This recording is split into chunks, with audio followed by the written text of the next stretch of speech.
Welcome, everybody, to another episode of Unbeliever podcast. I'm going to host a conversation about voting. Working title is Craig and Jacob are going to scream at each other about voting. So the question is going to be, should Christians vote? We're Christian anarchists. So we've had this conversation privately for a while. So we're going to have it here for everyone to see. Now, do you guys both agree? I'll start with you, Craig, that's the crux of this conversation is, should Christians vote? Is that where you want to go with this? We can go that way. We can talk to, should anarchists vote as well? Okay. I think there's two different fronts that we can go in on this direction. So yeah, I believe, and Jacob and I have gone back and forth on this quite a bit in Facebook groups and stuff. And yeah, we can talk about it. Everybody that knows me knows my stance on it. And I think anybody that knows Jacob knows his stance on it. So a lot of what we're going to say is things we've already said to each other. And I think when we agreed to do this, it was not so me and Jacob could try to change each other's minds, because I don't even know if that's going to happen today or not. But we want to do this so people could listen to the conversation and just kind of judge for themselves or make their own minds up about it. Okay. Well, Jacob, let's hear your perspective real quick, and then we'll get into the debate. Sure. Well, yeah, should a Christian vote? Should an anarchist vote? I mean, to me, it's a question that you would think would have a simple answer, and I think it just depends on kind of where you're coming from. Kind of like I said in my video last night, philosophically, being an anarchist and also, being a Christian anarchist, believing in, the mantra of no king but Christ, ideally, the society that I would want to see here on earth would be one without the state, one without systems of human coercion and violence, where we don't have these democratic institutions where we can enact these state powers to push policies and to push law and to push our, preferred worldview upon other people, and democracy is essentially just mob rule. It's the rule of the majority over the minority. And so when you look at it from like a philosophical, what's moral, what is just, I don't believe in voting or in statism. While we are under those systems, then it becomes a question of, well, what do we do while those things exist? And the question to me becomes, is there a role for, voting or any kind of political activism at all for a Christian, for an anarchist, or for, a Christian anarchist, where you can use those things, use them to try to, I don't think you can use the state to end the state. I wouldn't say that, but that doesn't mean that there aren't some, that there aren't outcomes that you can pursue that are good within those avenues. And, we'll have to get into the specifics of that, because I think the specifics do matter. If someone were to ask me examples like, well, should a Christian vote for Trump or should a Christian vote for Biden? My answer would be no, not at all. But if you were to ask, should a Christian vote for the Libertarian candidate? Should a Christian vote for Vermin Supreme? Or should the Christian just show up and write in Jesus Christ is king, or no king but Christ? I think it just depends on the specifics of what we're looking at.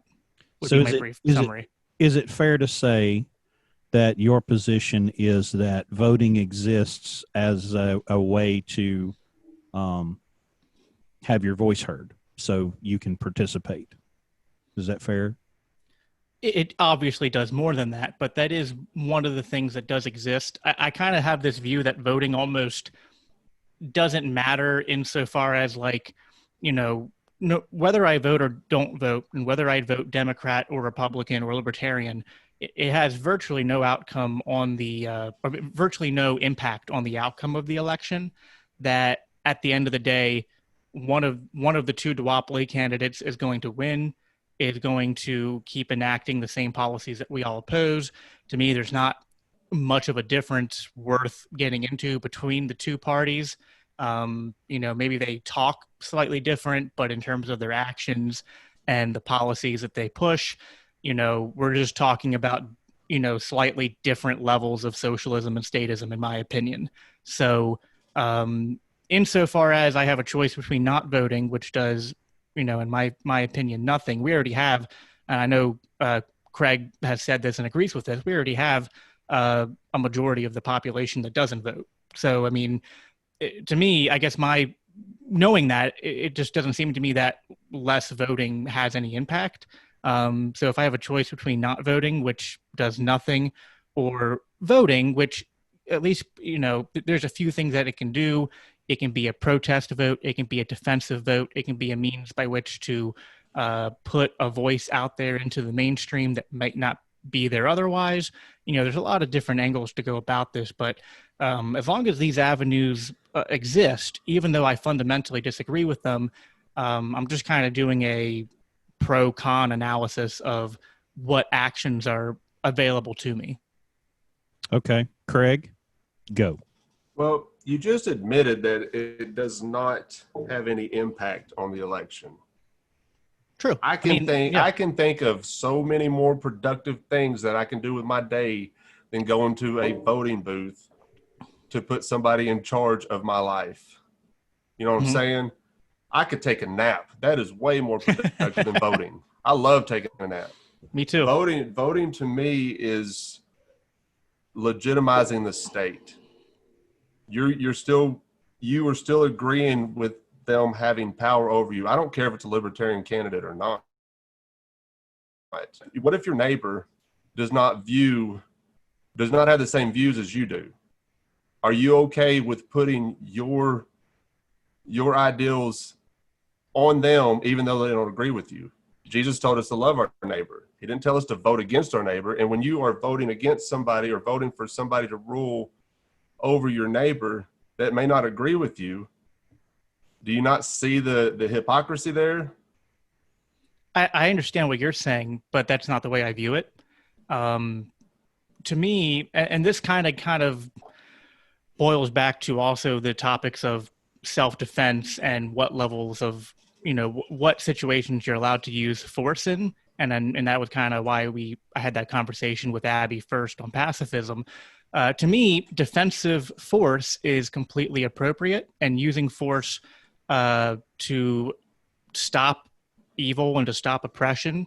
I mean, you have to get into the specifics, but generally is acceptable. And, if there is someone, let's say my next door neighbor has this view, his view is that it's okay to beat his wife and children and keep them locked up and they can't leave their house.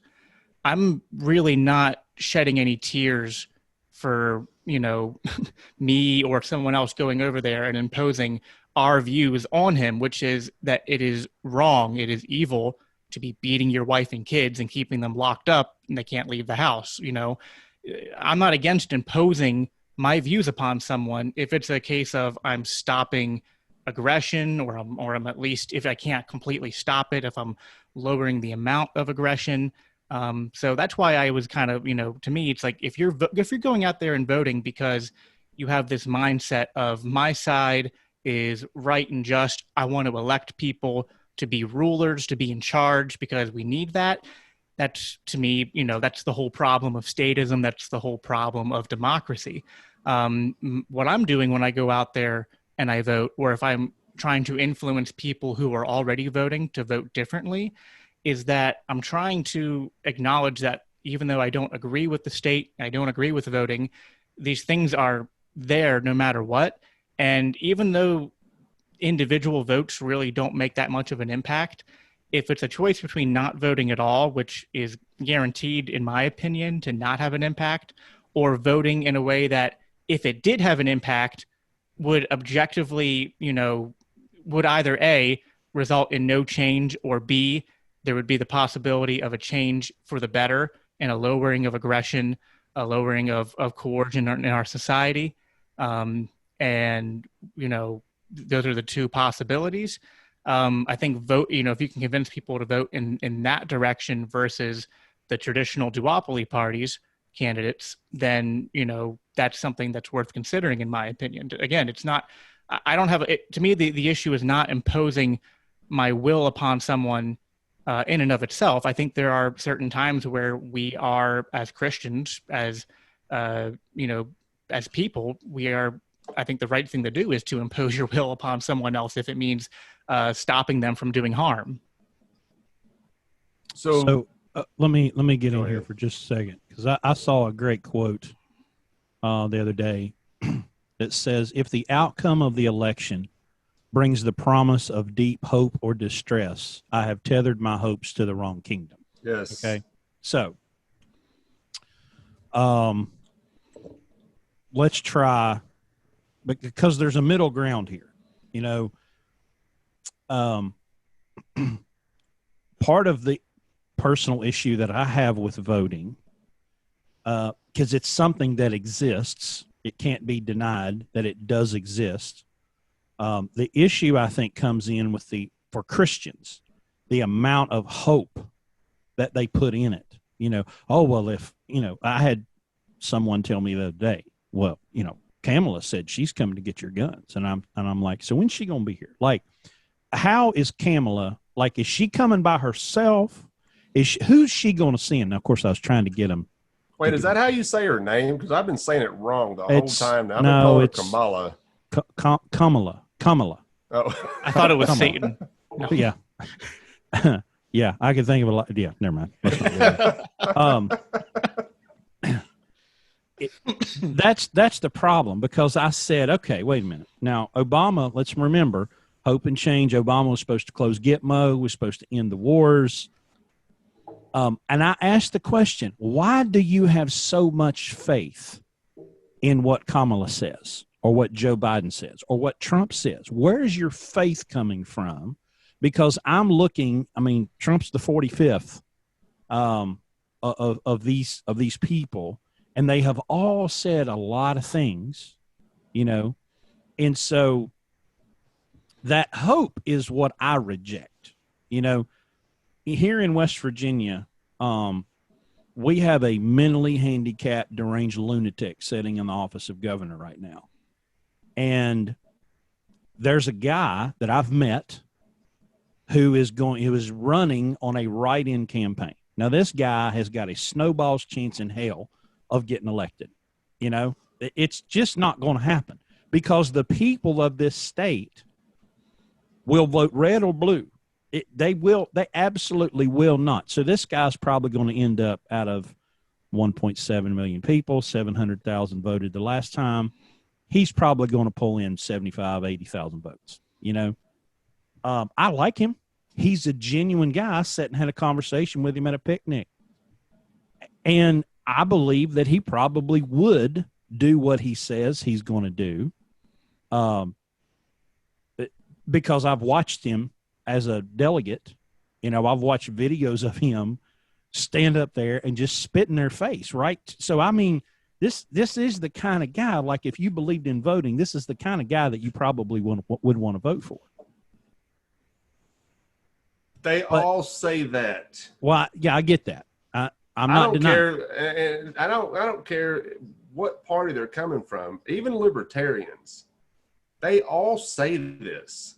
The rhetoric by a politician is never fulfilled, ever. There's no evidence in our history since George Washington, the first president. There is no evidence in American history that politicians have our best interest in mind. You could go back and look at the founders, and they were probably libertarians, if you want to be honest about it. By our standards today. By our standards, okay. But you look at the very first president that signed on to the United States Constitution, violated that oath. Yep. Mm-hmm. Go read about the Whiskey Rebellion. There's absolutely no evidence that any politician has our interest in mind. There's no evidence whatsoever. They say a lot of things. Well, do you remember? I want to say it was the 2016 election. I apologize if I'm hollering. It may have been 12, but all good. Glenn Beck did a hilarious set of videos where they took things that the founders in election times said about each other and put them to video. And it was hilarious. The kind of stuff that, they would basically call their mama a whore and the stuff that the founder, because it was to make the point. Nothing's changed. Right. It was because people were like, well, they're just so mean to each other. It's like, you ought to see what Thomas Jefferson and James Madison were saying about each other back then. It was a whole lot worse. So Patrick Henry. You should read the stuff that Patrick Henry said about Alexander Hamilton. We had didn't we have presidents that dueled or politicians that dueled or something? Aaron Burr and Hey, we talked about this on a roundtable on our podcast, and Scott Goldman said something hilarious. Let's just let them fight it out themselves. Right. Yeah. He goes, because Putin is trained in some sort of, I don't know, it's not martial arts or something, but he would whip Donald Trump's ass. Let's put them in wrestling trunks, put them in the middle of the ring, let them fight it out. Because what they're doing has nothing to do with us. I don't care. We've seen Trump, in the WWE ring, and I'm thinking which is more realistic than government, by the way. Nothing would warm my heart better if they do these debates here in a couple of weeks and Trump destroy Putin. I'm the best. Everyone thinks so. If Trump would hit Biden with a metal chair, that would be, if they would just start whipping on each other. Okay, maybe it'd knock some sense into him. He'd put a sentence together afterwards. I don't know. We're getting off the rails here. Okay. Can I chime in with a few things? Go ahead. So there really wasn't much that you or Craig said that I have any major disagreement with. I mean, first, my faith is not in policy. If that was the focus of what I was doing with my page or my activism, my personal life, that would be wrong. My faith is absolutely not in politicians. To me, voting libertarian or showing up and doing a write-in vote of no king but Christ or whatever, I have very little faith that that's going to change anything, if at all. And I think I said that at the beginning. I think I said the most likely outcome is nothing's going to change. If there's any chance of any different outcome coming from that, it would be something good. But the chances of, anyone that's actually, and we talked about this in our last thing, Chris, with Abby. I said, anyone who's an actual good person that you would say might use that power well, they're not going to run for office, because good people generally have no interest in, running the affairs of other people's lives. That's kind of something that, only evil people and psychopaths want to do.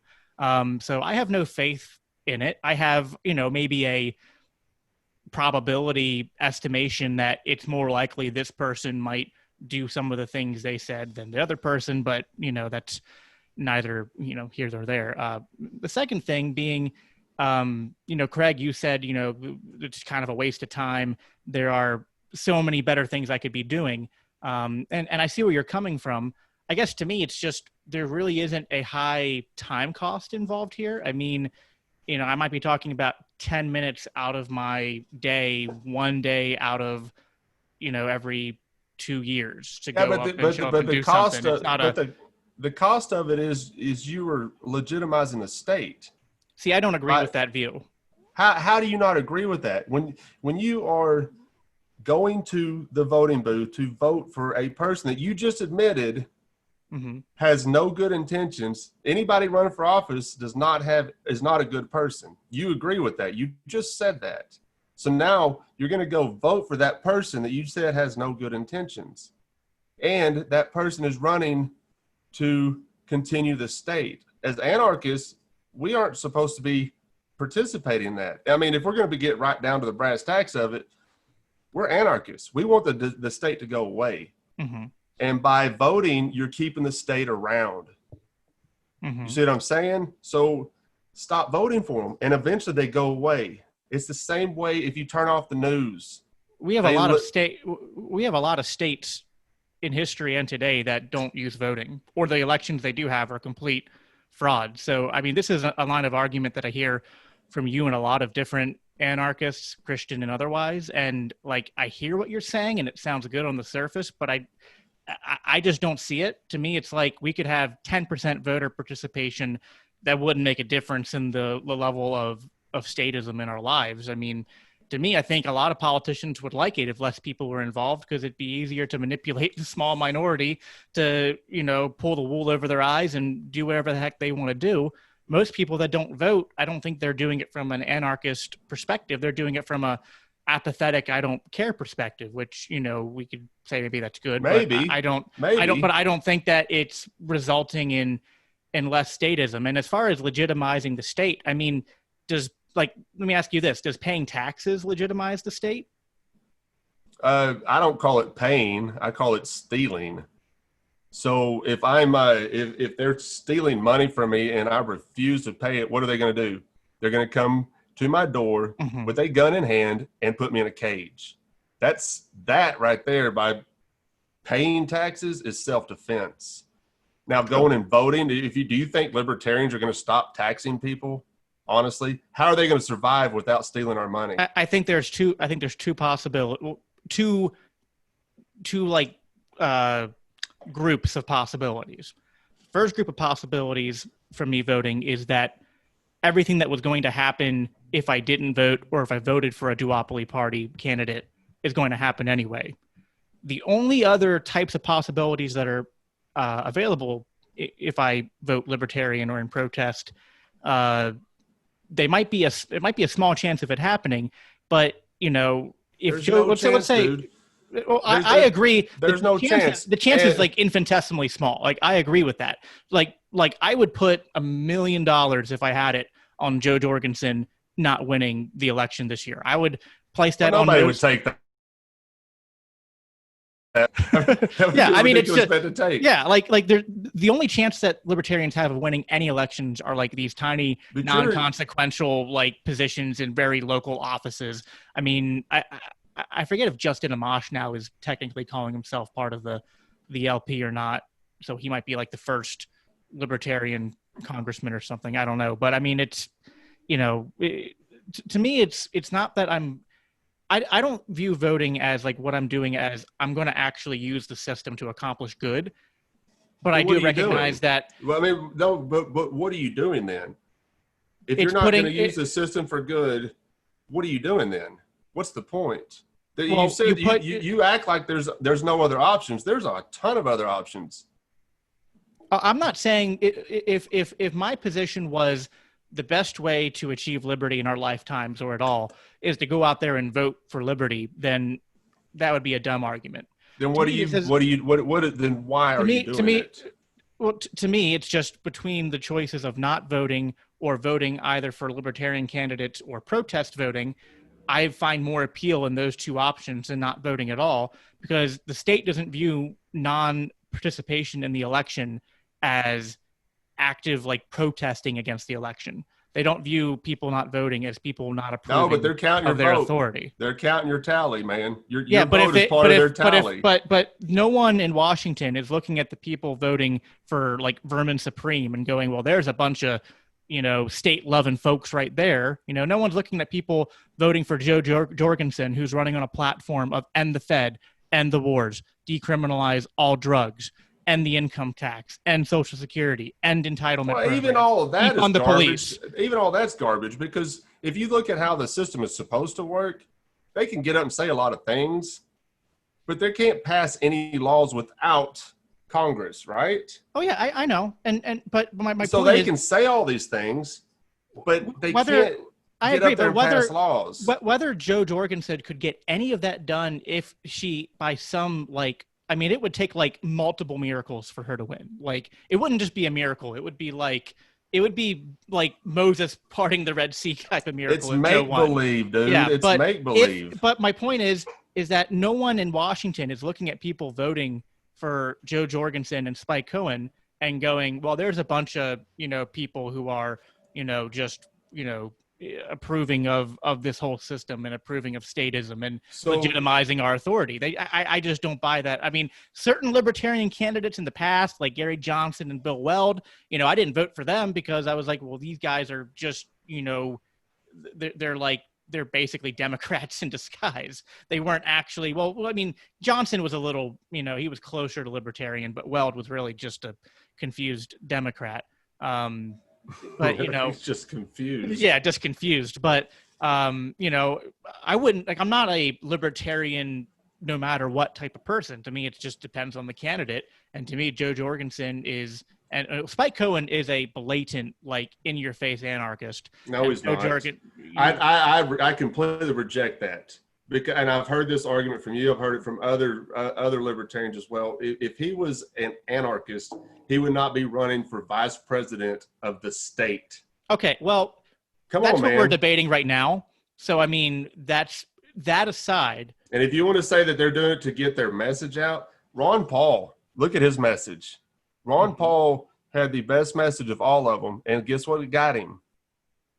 He proved once and for all that you cannot change the state within the state. But how many anarchists are anarchists today? I don't know. Because they first were drawn in by Ron Paul. Like, to me, that's my whole point. When I first heard Ron Paul, I couldn't latch on to it. I didn't get there as fast as y'all did with Ron Paul. Mm-hmm. Well, I was still holding on to the Republican Party. I wasn't drawn in by Ron Paul either. His words are great. I mean, I love everything he said, but he proved that it cannot be done within the state. You cannot change the mafia inside of the mafia within. You have to do it by not legitimizing the mafia.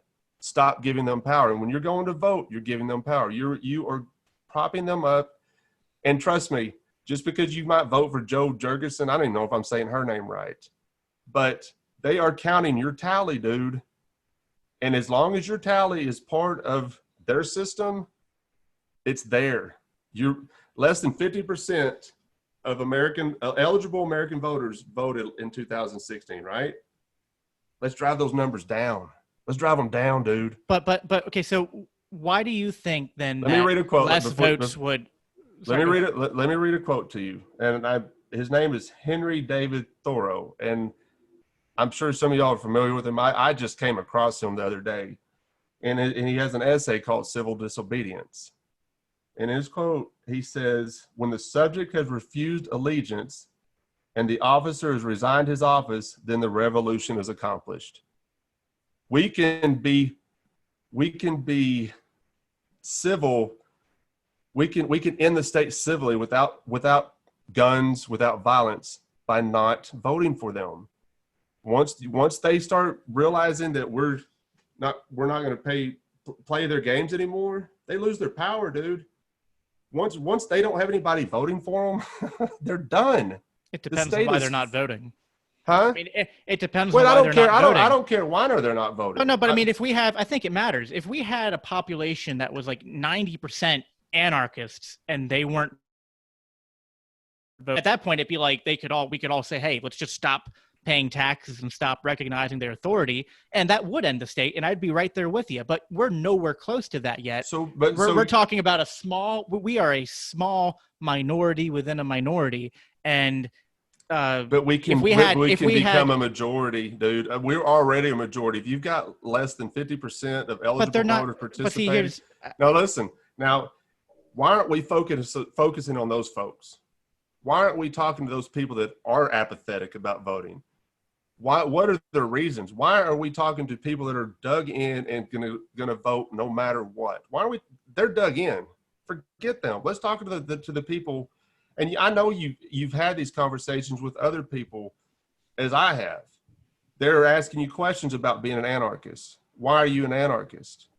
But when you're going and saying, well, I'm an anarchist, but maybe I'll have a protest vote or a defensive vote. That's inconsistent. It's completely inconsistent. And people are not going to latch on to inconsistency at all. I wouldn't. I'm knowing you like I do. I don't think you would either. Okay, let me jump in. Go ahead, Chris. Okay. So on the point of voting legitimizes the state, I'm about halfway there with you. Okay.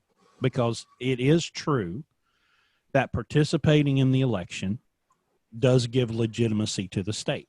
Okay. And I think you're correct that if 90%, if on election day, the powers that be looked up and said, well, nobody showed up, now I don't believe for a second that if nobody showed up, they're just going to say, oh, okay, well, we're all going to go home now. Right. Yeah. Because one of the things I love about like Larkin Rose's book, The Most Dangerous Superstition, is the only reason they have authority is because we allow them to, you know? So, you know, I'm in West Virginia and we have this amoeba, that he believes more strongly than anybody else in his authority. He believes that when he issues a decree, everybody's going to follow it. And he keeps telling everybody how much he loves them. I mean, it's a true sign. I have never seen a politician ever in my lifetime that is as much of a sociopath than Jim Justice. But he's over and up, but I love you. I'm only doing this because I love you. And I'm thinking, I don't know the guy, but he sounds like the governor of Arkansas. I mean, his face every day he's posting these COVID updates, the amount of people that have tested positive for COVID. But today he posted a scripture, a verse from the Bible. Oh God. And like I told you before we started recording, I'm very salty right now about this whole COVID debate after my brother passing away. Mm-hmm. Okay, so I jumped all over it. I think do not get on here and post a scripture when your actions in Arkansas led to my brother's death. Right. You don't love me. Didn't love my brother. I'm trying not to cuss. Okay. Well, so here's the point I want to make. There's a lot of discussion about demonstration and protest. Okay. There are people that are protesting the lockdowns. They're protesting violence against black people. There's lots of different people that will hold up a sign and say, I am protesting and here's why. Okay.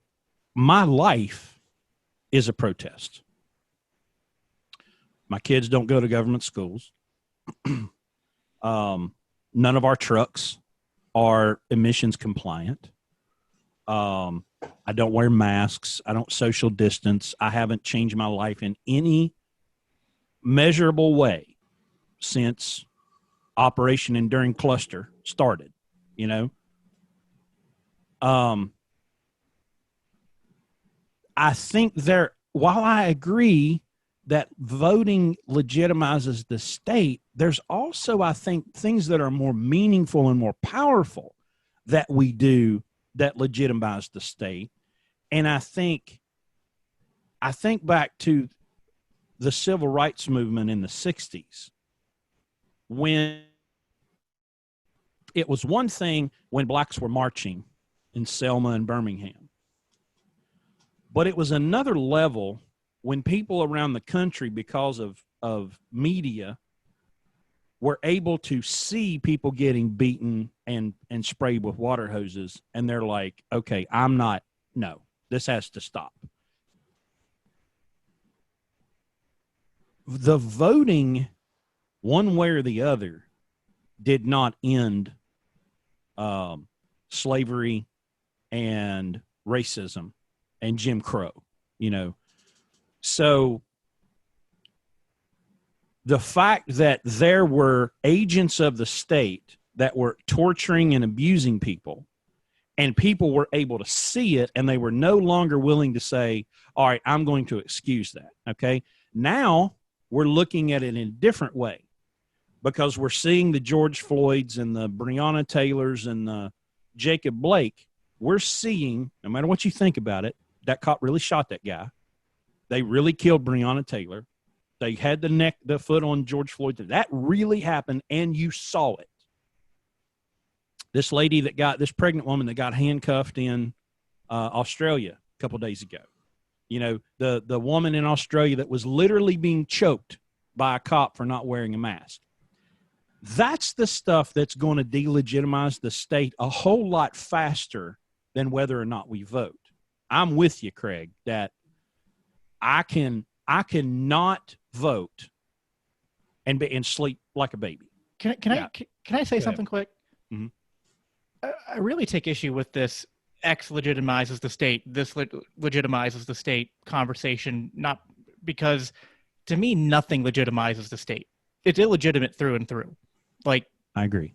Even if someone, people show up to an election and vote to do X, it doesn't mean it's morally legitimate to do X. It's not. But there's a lot of people that believe that. Well, true. And so that's a good segue to what I wanted to get to next, which is that what I say to people is kind of custom tailored to who I'm talking to. Like, I'm not staying up at night, losing sleep because Chris Polk and Craig Harguess aren't voting.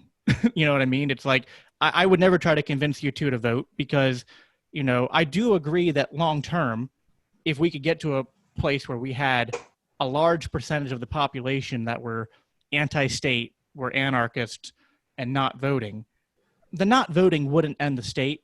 But once you hit that supermajority, ending the state becomes, almost just a tiny inconvenience, I think.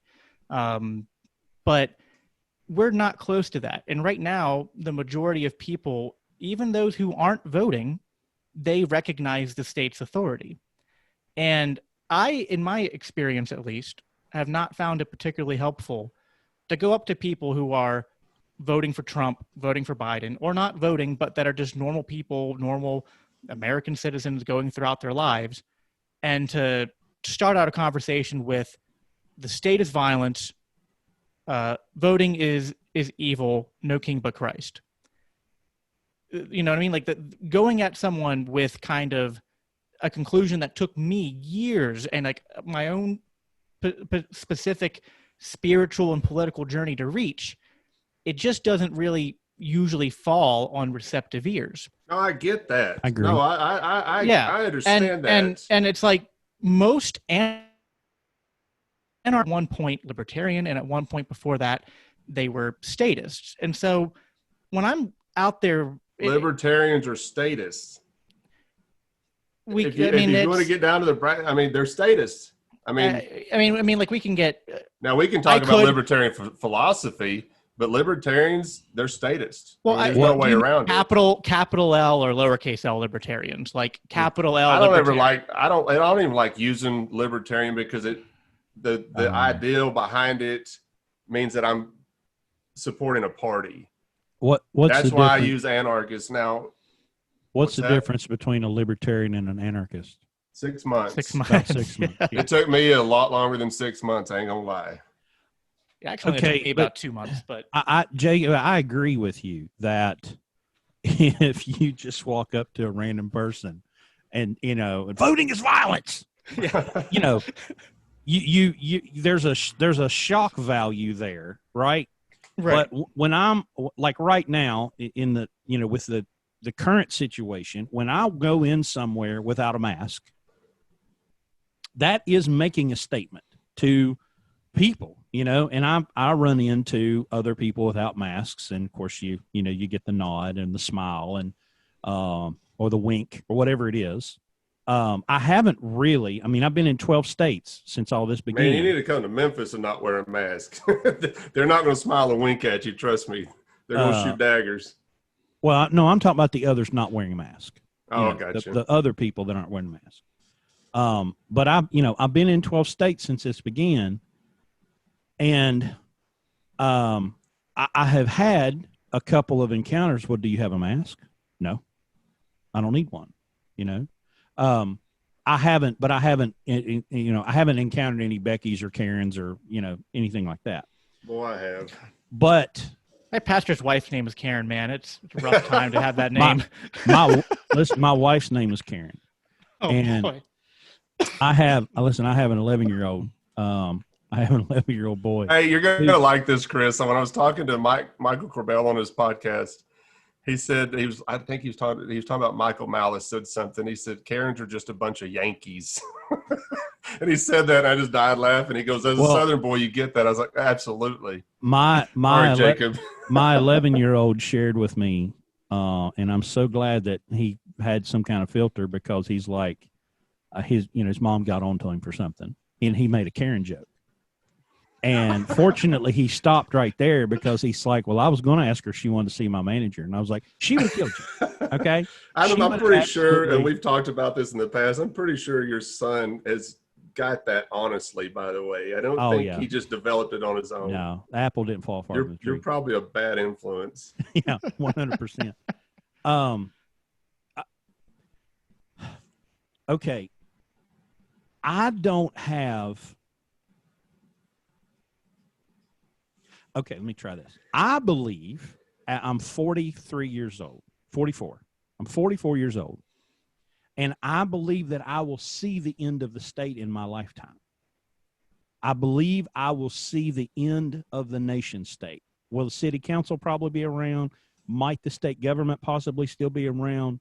Yeah, but I believe that I'll see the end of the nation. So you're talking about just like, are you talking about just like the end of the American federal government? Yeah, and all of like the end of the Soviet Union. You know, it just disappeared, right? Because like I heard you say that before, and I wasn't sure if you meant like you're going to see an end of statism, or if you just meant like the state I live in, I believe it's going to fall. Because I believe it's my belief that there are technologies in existence right now that will give us control of our means of exchange. And when humans, individual humans, across all geographical boundaries and borders, begin to trade with currencies that are encrypted, anonymous, and decentralized, the state as we know it is over, you know? So I'm not going to, I don't feel like I need to actively end the state. Like I don't have to. No, they're doing a fantastic job of doing it themselves. Right. So I don't get that. I don't have to expend energy. And that's where I'm with Craig a little bit on, you know, well, I'm not going to waste my time and go vote. Now, I did vote in the primary here in West Virginia because it was an opportunity to spit in the governor's eye. You know, I was about to say. I did. Now, I'm still live tweeting right now. Chris Polk is not an anarchist. You're not a real anarchist. Just admitted it. Yeah. Well, but again, see, for me, anarchy is not believing in the ruler. All right. Mm-hmm. So Jim Justice, for example, is not my ruler. He's not my daddy. I mean, he can write words on paper all he wants to. Right. Okay. So think about this. Have you either of you ever had to deal with copyright or trademark? A little bit. Okay. I remember this years ago. There was some issue with Glenn Beck. I remember him explaining this, and I've encountered it a few more times. Part of the reason that copyright and trademark is so heated is because if you own a trademark or copyright and someone infringes on it and you don't do anything about it, you have forfeited. If you try to go to court, like if you let it go and let it go and let it go and let it go, and then all of a sudden you're like, okay, I've had enough, I'm going to step in. They're going to say, but well, you let it go here and you let it go here and you let it go here. So you eventually will lose your right to defend that copyright or trademark. That's why people are so rabid and hell-bent about copyright and trademark. And I said to my wife yesterday, why don't we do that with the Constitution? Like you get the principle. The principle is, well, if you demonstrate that someone has not defended or abided by a contract, well, it's null and void. And at this point, and that's why I am a little, I guess I'm a little loose on this. Let me ask you something. Wait a minute. Let me finish this. Right. I have told people since this started, okay, and I can use West Virginia because it actually has a constitution. All the states do. And as, who was that pointed out that, I think it was Thaddeus Russell, pointed out that every republic in history, had a constitution, all the terrible ones. But there were people when they were scared and the government, the executive branch of the government would issue some sort of decree. And because they were scared, they're like, okay, all right, okay, good. And I'm like, wait. Either A, we have a constitutional republic with separation of powers and equal but separate branches, or we don't, right? You guys have gone, and so that's why if someone says, well, why aren't you obeying the law? My answer is going to be because they don't, right? So it's one thing, and I don't give the constitutionalists a pass, because in my view, they're just as collective as the socialists, the communists, the fascists, because they have that same belief. Well, if we've got to get control. If we get control, everything will be sunshine and rainbows and puppies and kittens and dogs and cats living together, and it'll never rain. And I'm thinking, listen, your Constitution, that was a pretty good idea in its day and in its time. And of course, they violated it before the ink was dry. But I can agree with you that the Constitution says all kinds of stuff.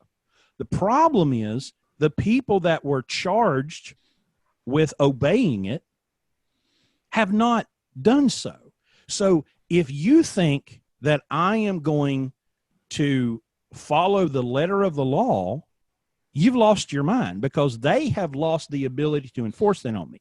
Here's where I'm coming back to legitimacy. Without cops and enforcement agents, politicians are stupid people with bad ideas.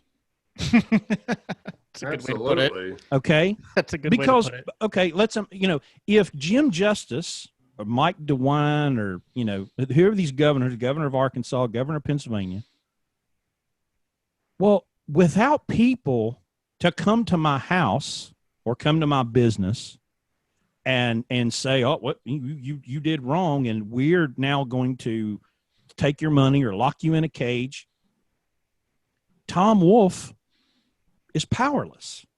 So I would rather spend the energy trying to make friends with a police officer and try to win him over to anarchism, which you would think you could say, hey, buddy, you swore an oath to the Constitution, not Governor Wolfe, not Governor Justice, not Governor DeWine.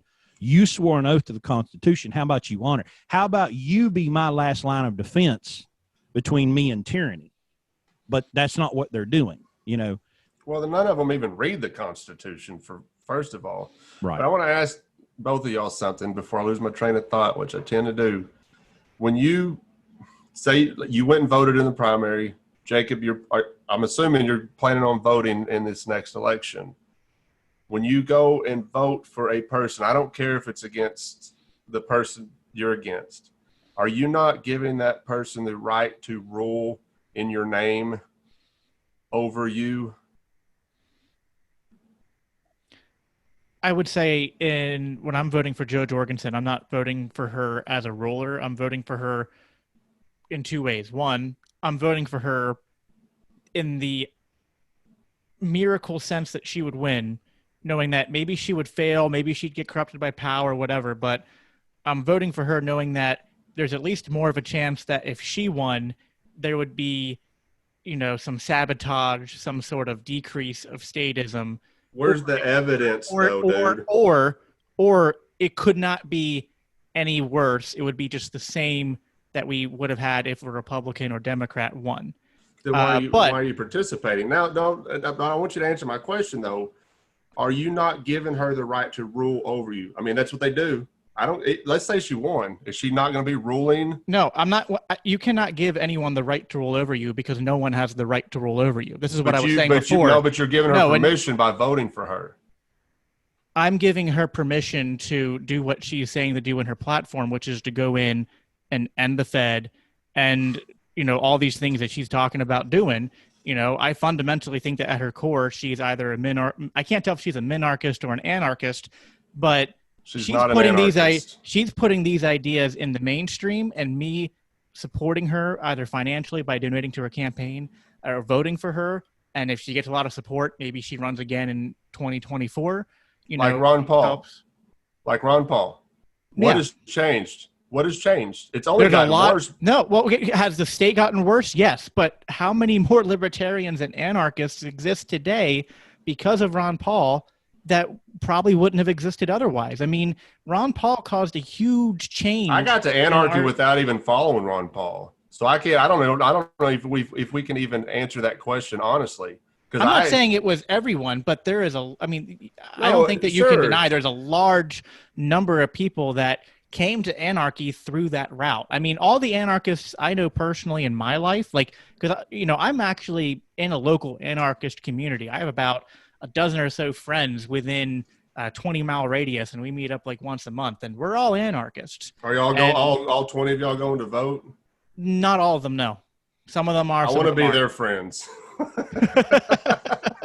Those are the anarchists I want to talk to, because those are the ones that are not participating in the state. Again, to me, and I'm not saying I don't mean that rude. I'm your friend, obviously. But I don't. Saying, like, I don't take any of this. I'm going to agree with them a lot more than I'm going to with you, because I don't think you can call yourself an anarchist and participate in voting. I think it's completely inconsistent and completely hypocritical. What if I wasn't voting for a person? What if I literally showed up and went to the voting booth and voted for none of the other candidates, and under president I just typed in "No King but Christ" as a write-in vote? Like, what's your? You're not doing that though. No, but you admitted you're going to go vote for Jergensen though. Well, let's say that I was. So you're asking for a king other than Christ. Now, if we want to get on the Christian side of it, if you look at the early church, and me and you've had this back and forth about this, they had no interest. Go read Tertullian. He told the Romans, "We're not interested in your meetings. It's completely foreign to us." Mm-hmm. As Christians, the state, the involvement of the state is completely foreign to. It was completely foreign to them. They had no interest in it. And if you read Scripture, it's like it didn't even exist to them. They were just following Christ. And even prior to Constantine, the early church, they were just following Christ. That was it. They had no interest in the state. Now, if they were involved in like military service, they weren't carrying weapons. They were just serving the soldiers. They were like feeding them or giving them water, but they weren't carrying a weapon. That's how non-statist they were. They did not want anything to do with it. They didn't really have elections though back then, did they? I mean, I'm not a I don't know. Let me read something that Tertullian said. He said, "But as those in whom all ardor in the pursuit of glory and honor is dead, we have no pressing inducement to take part in your public meetings, nor is there aught more entirely foreign to us than affairs of state." Mm-hmm. He said it, and then this guy, if you want to learn, Tertullian was no nonsense when it came to the state. He left the church because of what happened, how they started becoming more statist, how they became more entangled with the state. He was done with it. It was completely foreign to them. They were no king but Christ. That's what we need to get back to as Christians. Okay. We could argue anarchism all day long, but as Christians, it makes absolutely no sense to involve ourselves with the affairs of the state. It should be foreign to us. We should be preaching the gospel. We should be just following Jesus Christ and his example. Jesus Christ didn't run to a voting booth. He said, "Go make disciples." Mm-hmm. Okay. Correct. Jesus did not engage the services of the Roman state. I'm 100% with you there. Okay. But about 7 o'clock this evening, I'm going to make a sports analogy. About 7 o'clock this evening, I'm going to sit down at my television. I'm going to watch a NASCAR race. Okay. Here's part of my issue with the discussion that comes up. If I'm watching this race tonight and I see someone, or it could be a football game, and I see one of the participants do something based on strategy, and I go, "Oh, that's interesting. That guy's making a pit stop," or that football team's lining up in a certain defensive position, and I point that out. The people that are entangled with the state, would be like, "Oh, so you're a fan of that guy?" And I'm like, that's not what I said. I'm saying that I've observed what was going on right there. Okay. And I've seen it in, football, racing, American Idol, text your vote to have somebody do X. It gives me an opportunity to participate. to be a part of the discussion. I don't have an issue with that. What I come back to over and over again is the hope that you're placing in that vote. I don't hear Jacob saying, well, I'm going to go vote because if I don't, something good or bad's going to happen in my life. I don't hear that from him. Oh, I could right? I could sleep in that morning and miss the opportunity to vote, and it wouldn't affect my day at all. Right. I mean, it's not. Okay. I'm not sitting there. I don't even know what day the election day is off the top of my head. If you asked me, or where I'm supposed to vote, like it's not something that's pressing on my mind. Right. Now, given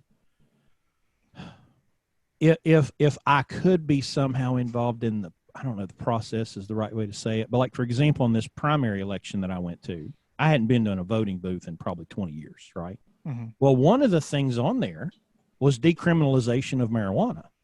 Mm-hmm. You know, we got cultivation and we got, all this kind of stuff. And I'm like, well, hell yeah, and I marked that. That was one vote that I absolutely had no issue with, because it was an opportunity for me to say, no, we're no more criminalization of cannabis and marijuana. And it's crazy. This is going to make your mind bleed. It's one thing that California kind of does right. They'll put a lot of this stuff on a ballot in a referendum and give people opportunities, where other states, for whatever reason, will rarely ever do that and give people an opportunity to kind of raise their hand and at least say, well, they yes. rejected the minimum wage increase. What was it, like 3 or 4 years ago? Yeah. Well, you could go back to the marijuana thing. Arkansas did the same thing, but the state found loopholes in this thing that people voted for. They actually, there was two issues on the marijuana on the debate on the ballot, and they struck down one of them and made it, then took it off the ballot. It was still on the ballot, but you could vote for it, but it wasn't going to matter. So you could say that I'm going to vote against criminalizing marijuana, but the state's always going to find a loophole. Now, if you are doing that, you're still asking them permission.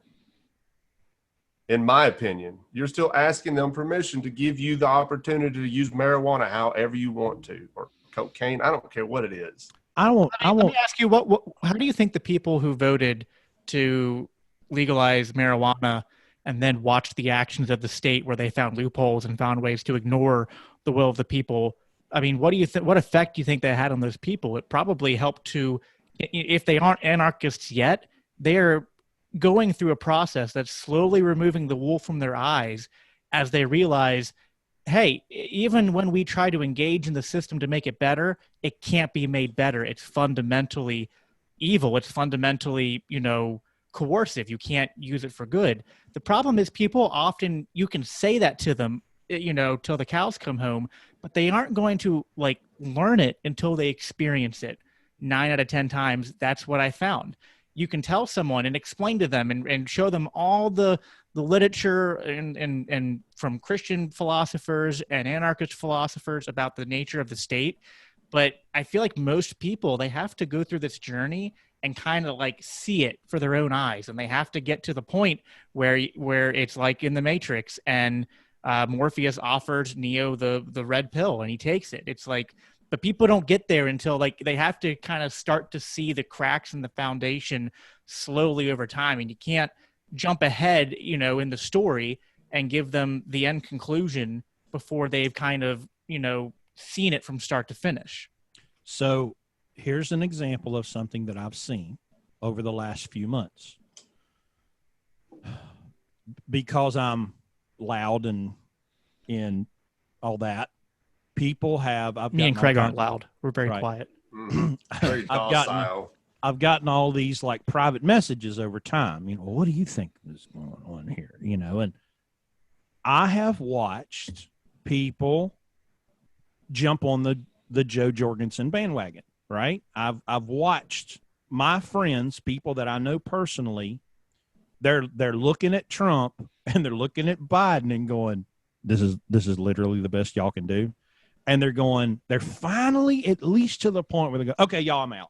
I can't. Right. In any good conscience, I cannot go in there. and vote for Trump or vote for Biden. And so they'll vote for Joe this year, and in 8 years they'll go, hey, you know what? The people who were actually qualified to do this, who seem like they'd be good people, they have no chance in winning. The system is rigged. Screw it. Right. I'm an anarchist. Like that. Right. That is the progression most people take. Now, Craig, here's the thing. We had, before we started the stream, we talked about the word fundamentalism, right? And there's all this stuff about universalists and all these different labels, okay? But there are a lot of people that they love to use guilt and shame to say, well, if you do this and if you do that, and it's their guilt and their shame, right? And they're putting it on me and trying to take my salvation away from me and to take what Jesus did away from me if I behave in a certain way, if I'm gay, if I drink alcohol, if I have sex out of me, whatever their list of taboo things are, or if I don't go to the right church and I don't go 3 times a week, and they have all this list of stuff. Don't read King James Version Bible. Right. They have all of these reasons. That's how they talked back then. Right. Thou art. But they want to disqualify me. Okay. And because I now understand, number one, what my value is and what makes me valuable, and I understand who I am in Christ, and I understand what my identity is. I mean, you can try like hell, but you can't disqualify me. You can't do it. Okay. So I guess the only caution I have about the passion with which you chase this thing about voting is, if I do or if I don't, whatever, because I'm not going to be disqualified, period. And that's a decision. I've told Jacob this more than once. I don't care if he goes and votes. Have a ball. Do it every day. I don't care what you're voting for. Do it. Just have as much fun as you want with it. My problem is it waters down our message. When you've got people waking up to what's going on, and we're trying to show them a better path, we're trying to show them a way what actual anarchism is. I agree. What Jacob it's watering down the message. Is watering down the message, and I have a huge problem with inconsistency. But see, I don't because if we're not consistent, we have to be consistent with our message, because statists are not consistent. Trump supporters, Biden supporters, I don't care who they're supporting. They're not consistent. If they were actually honest with themselves, they wouldn't vote for anybody either. Mm-hmm. But they're not. They're inconsistent. Anarchists have to be consistent with our message. Otherwise, people are going to be like, this is bullshit. What y'all are saying is bullshit, because you're going to run around and call yourself an anarchist, but then you're going to go out and vote for a libertarian candidate because they have good ideas. I don't think it's being inconsistent. I think it is giving. It's absolutely inconsistent. I think it is giving milk before you give bread, and bread before you give meat. It is crawling before you walk, and walking before you run. I mean, that is the way I view it. Vote, you know, well, I mean, when you're talking to people and you're wanting to be consistent, I think it's about talk to them. Tell them talk about the libertarian philosophy. It's a great philosophy. Right, but if don't follow that up with going and voting. If I talk to someone who is like voting for Trump but on the fence, and it's like, well, if I come at them with no king but Christ, anarchy, the state is violent, all that stuff is true. I'm not saying do that. I understand we shouldn't be that. We should not be that. So my point is, from a strategic, my strategy is to meet them where they're at and say, well, how about instead of voting for Trump and voting for the duopoly, which is never going to get better, consider looking at Joe Jorgensen. And hey, I'm with you, dude. I tell people that all the time. If you feel it necessary to vote, pick a third party candidate, at least. That's basically all I'm saying. I'm with you on that, but I'm saying you as an anarchist should be consistent in what you're preaching and not going and following through with vote. Tell them to go vote if they feel the need to vote. Do it, man. Just pick somebody other than these two guys. I tell people that all the time. My mom is this close to being an anarchist. I mean, she's right there, dude. She's right there. But the last election, she voted libertarian. That was the first time she stepped out of that box to vote libertarian. I was proud of her. And I've told her. I even told her about Jurgensen. I said, if you're going to vote, check this lady out. If you still feel that you need to vote, do it. But I'm talking about you and me as anarchists. We have to be consistent with our message, and we're not going to participate in that as anarchists. You see what I'm saying? This is where my frustration comes with anarchists that are pushing the voting. I don't care if a person votes, but as an anarchist, we have to stay consistent with what we're trying to tell people. Otherwise, it's gonna come across as bullshit to them. You know what I'm saying? Does that make sense? That makes more sense. And so now I think we're a little bit closer. So your problem is not so much telling people who are already voting, and you're not going to convince them all at once to not vote. No. Telling those people to go vote third party or protest or whatever. So, but your main issue is just that if someone like me calls himself an anarchist, Yes. and then I go and vote and tell people about it, it comes across as inconsistent. Exactly. That's what I've Right. been trying to get across to you. This every time we've talked about this, and maybe I've come across as an asshole by doing it, and I don't mean to, but that's what I've been trying to get across to you is as anarchists. We are anarchists. Let's be anarchists. Now, if a person, they're going to get there. Like I said, my mom is this close, dude. And I've told her more than once, I said, you're an anarchist. You just don't know it yet. She's almost there. And I tell people at work all the time that talk, the Fox News is playing in the break room all the time. It drives me crazy, and people are latched onto it. And I'm like, if y'all are going to go vote, find a third party. One of my best friends back in Arkansas, when I was in town, we were talking about this, and he will not step outside to vote for a third party. He goes, he said, I can't vote for a third party because it's a waste. And I'm like, dude, you're wasting your vote on Biden or Trump. He goes, I vote. You don't Right. to. Now, I understand it's a wasted vote. My boss said the same thing. But there's you and I as anarchists. Let's be anarchists. That's all I'm asking. I hear where you're coming from. I guess my mentality, a lot of people have accused me of being what's sometimes like as a derogative called seeker sensitive. I have the kind of personality that I'm very interested in reaching people, and not even just primarily with anarchism or libertarianism. Like, first and foremost, I like to get to know people and to introduce Christ, to let the way I lead my family in going to church and worship and prayer, and that I try to earnestly follow the teachings of Christ. I try to make that the focus of every interaction, especially prolonged interactions I have with people, friends, acquaintances, family members, whatnot. When it comes to then, politics and stuff, I'm trying to do that as well. I'm trying to hey, man, reach if you people. want to drive your friends to the voting booth, drive them. Do Right. it. Get a bus, take them all up there. Just and yourself don't participate. That's all I'm asking as an anarchist. Well, it's like I participate not from a sense of like I'm trying to legitimize these things, but more so that I understand that how people work and think, and someone on the edge who is like, I'm trying to push them further along the journey and to tell them, don't vote for a duopoly candidate, vote third party. They are going to feel more compelled to do so if it's from a person who's part of a group of people who are all doing that versus someone who is just saying, well, I'm not going to do this myself, and you shouldn't do that or this, but if you're going to do one of these two things, do this one. And I find that presenting that is less persuasive. So you think if you vote, it's going to get other people to vote the way you want them to vote? Not really me by myself, but me as part of the groups I'm a part of. Like, I'm a part of, I'm sure you're familiar, I know you are, the Libertarian Mises Caucus. Mm-hmm. And, so it's like me by myself, I don't have that much of an influence. Me as a part of a group of people. And the Mises Caucus, if you know the people who founded that, they're all, let's not get too caught up in the term.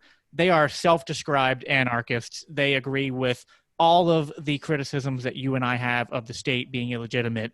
The only reason why you might not call them anarchists is because you see an inconsistency in their voting. But they're all, self-described ANCAPs. Michael Heiss, Luke Enser, and Dave Smith is a huge part of that group now. Tom Woods is a huge part of that group now. Tom Woods actually just recently joined the board. So a lot of, not everyone in that caucus is an anarchist. There are some like statist, minarchists in there, but for the most part, their platform is decentralized nullification and eventually secession at the local level and state level from the federal government as kind of a, that's kind of their vision for pushing towards, the eradication of the federal government and getting people used to self-governing rather than electing rulers and stuff. And what helps is having a group of people, and you can say, listen, we are all saying the state is illegitimate, the duopoly is a joke, and, if you're going to vote, here's where you should go, here's the group I'm a part of, and you bring them into that group, rather than me as an individual saying, well, I don't participate in all of it, you shouldn't participate in all of it. But hey, if you're going to, well, I think we all participate in it to some degree, because we even as anarchists, we follow politics, right? So we participate into a degree, but we're not actually like participating in it. You know what I mean? So if these folks that you're talking about in that group are trying to bring people in as a group to get them to understand that the state is illegitimate, that's great. But are they being consistent in their messaging as anarchists? If they're running to the voting booth, this is where my hang up with you and other anarchists that are going and voting. This is where my hang up is. Are we being consistent with our message if we're running to the voting booth as anarchists? I would say, and I might get some flack for this, but I want to be honest. I don't find them to always be 100% consistent. None of us are always 100% consistent. I am 100% of the time. But I do criticize the group a lot from the inside, not from a heart of like I'm trying to be their enemy, but like as a friend, as a someone. Well, I think that's what you and I are doing with this. Yeah. As friends, we're going to criticize each other, but we're trying to come to an agreement here. Right. And there are plenty of times where the leadership moved in directions I didn't agree with, where I thought they were becoming way too much like what we're trying to defeat. Like, you guys are acting way too much like statists. You're getting so caught up in all these, this political drama and all of this team mentality that is like, stuff that as an anarchist I hate. Like, I really hate when it's like, well, you got to vote for this candidate no matter what because they were supporting them. And it's like, no, I'm not going to vote. It's like, again, because my fundamental, core disposition is not to vote at all, is to say voting is illegitimate. The state is illegitimate. The only reason I'm involved in any of this is because I'm trying to do at what I, at this point in time, think is most effective for activism. And I'm open to the idea that there are inconsistencies, that this might not be the best course of action.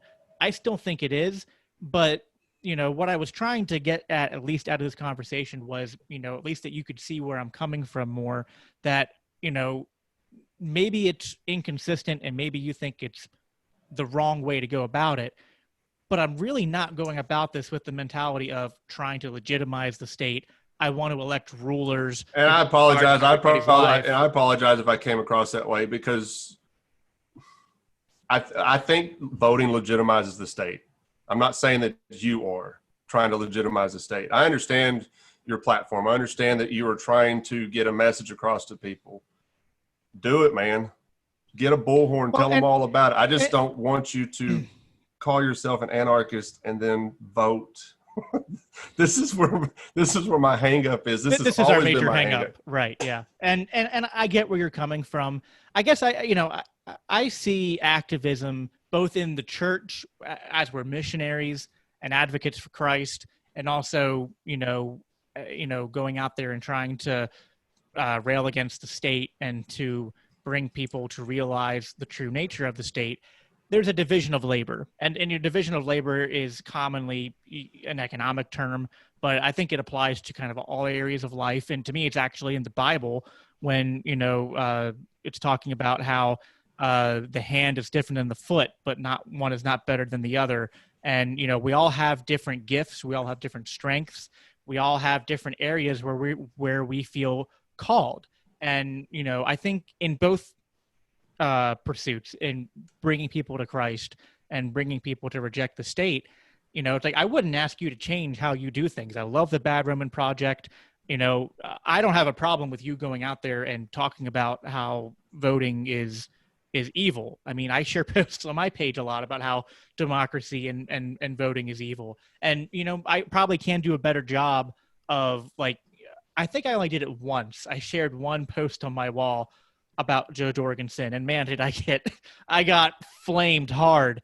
Well, you should. I got flamed hard. If you look at the name of your page, yeah, obey God over the state, and then they should. I was proud. I actually think I saw that. I was proud. I was like, get him. You were sitting there eating popcorn, like, yes, this is great. This is hilarious. I don't have to say anything. I've got something I've got to kind of be honest about. Uh-oh. Confession time. As a general troublemaker, the statists entertain me. They used to bother me. They used to, really like give me some sort of anxiety. But now it's just they entertain me. And there's this group of people that I would love to be like, I'll do it. I'll vote for Trump. I will. Watch me. You want to watch me do it? I'll do it. I swear to God, I'll do it. Just because I find it's sad. There really is sad. The just allegiance. I will see people make these, what they think is a reasonable plea to vote against Trump and vote for Biden, and I'm going, yeah, out of the frying pan into the fire. You think one of these is different than the other one, and it's not. But they're so, like Alyssa Milano, people like that. I would love to be able to. I can't believe I used to have a crush on her, man. I'm so disappointed in her right now. Dude, we all. As a kid, I had a crush on her, and now I can't even stand this woman. Oh, yeah. But I would love to be, hey, Alyssa, watch this. Watch me vote for Trump. I'll do it. I swear to God, I'll do it. Her head will explode. Oh, yeah. And that crochet mask that she wears is going to go into flames. But you know what? With those people, you don't even have to say you're going to vote for Trump. All you have to do is make some kind of comment along the lines of, like, I don't like Trump, but I don't think he's literally Satan. And that's enough to get those people all riled up. You're a racist. Yeah. So, yeah. I mean, I guess to summarize where I'm coming from and what I hope to get out of this, it's, I see this division of labor among, again, advocating for Christ and advocating against the state. And I'm definitely targeting, I think, where my focus is, where my heart is I like to target the people that are very early in that journey. Because I feel like the people like you and people like Larkin Rose, people like... Did I just get compared to Larkin Rose? Hang on a second. Let me dust myself off a little bit. Wow. I think I could die happy now. Yeah, but I love Larkin Rose. And actually, when I first became an anarchist, I was very close to your position. And Larkin Rose was kind of that guy that pushed me over the edge, and I became very anti-political for a while. If you would have been talking to me a year and a half ago, you and I would have had virtually no disagreements at all over strategy. Let's go back there. Let's go back in time. Come on. Let's go back there.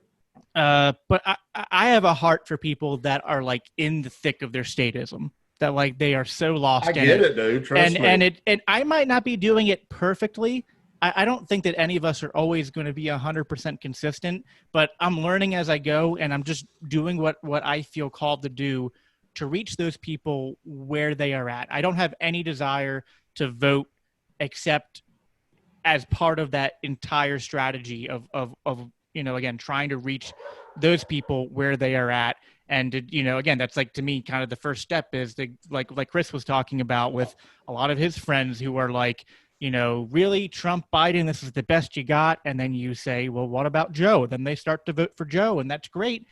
She won't win. Maybe she'll run again in 2024.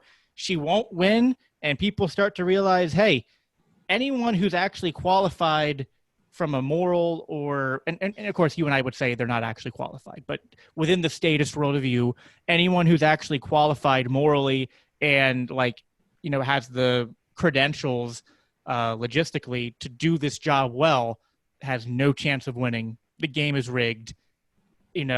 Screw that. I'm an anarchist. That's what happened to me.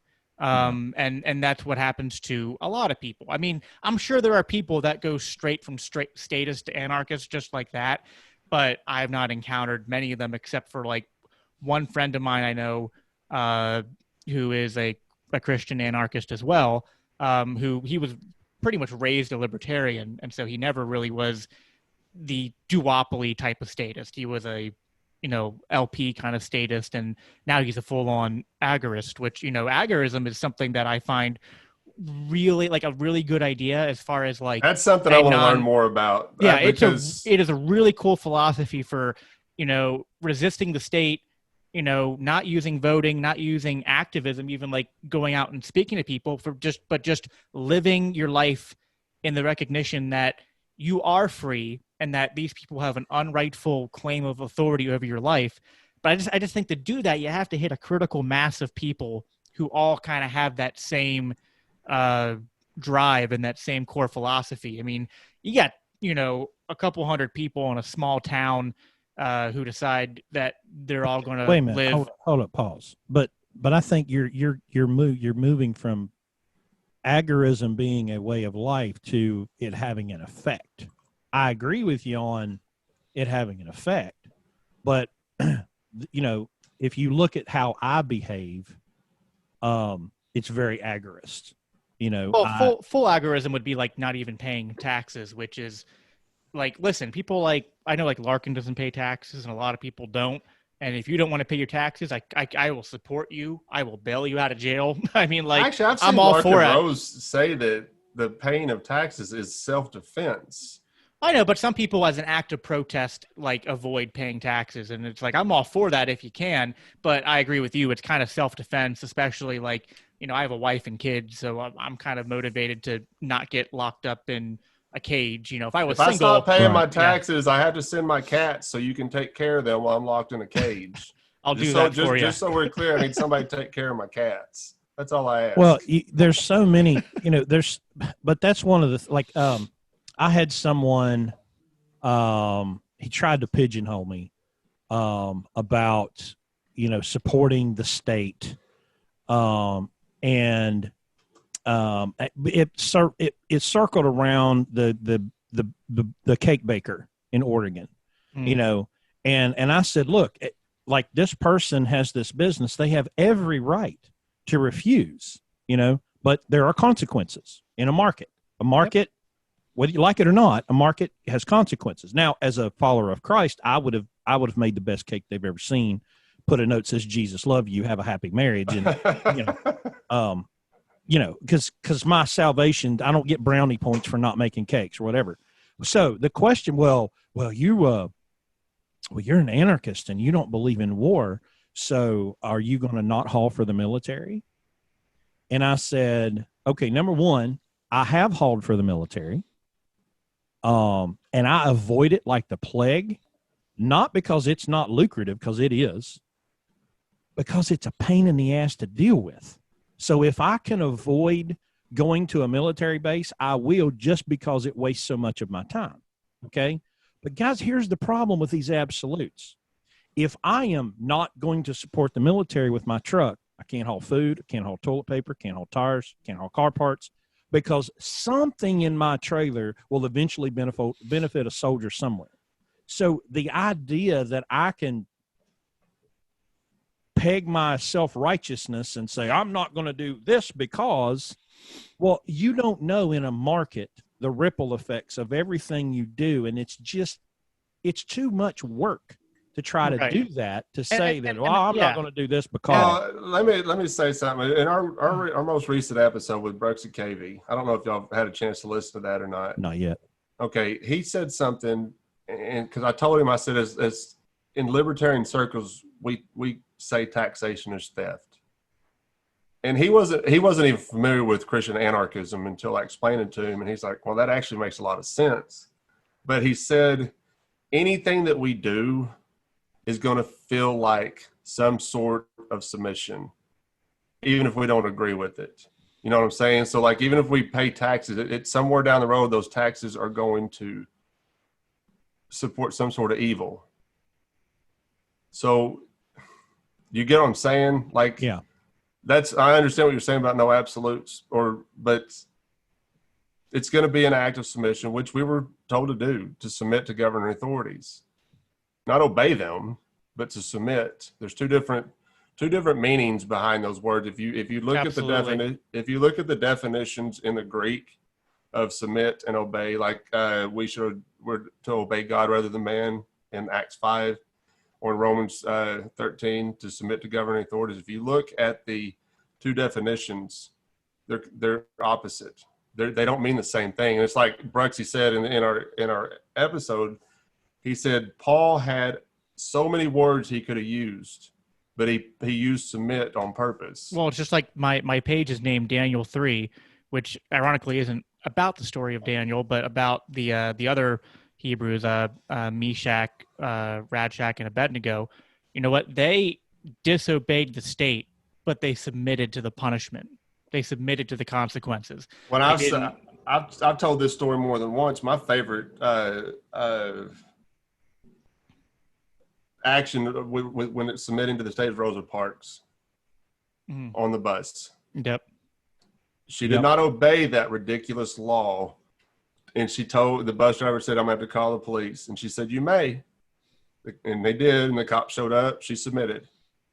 That's how that's how we're to act as Christians. And also, and I never knew this until like months ago, she was sitting in the seat she was supposed to be in. Right.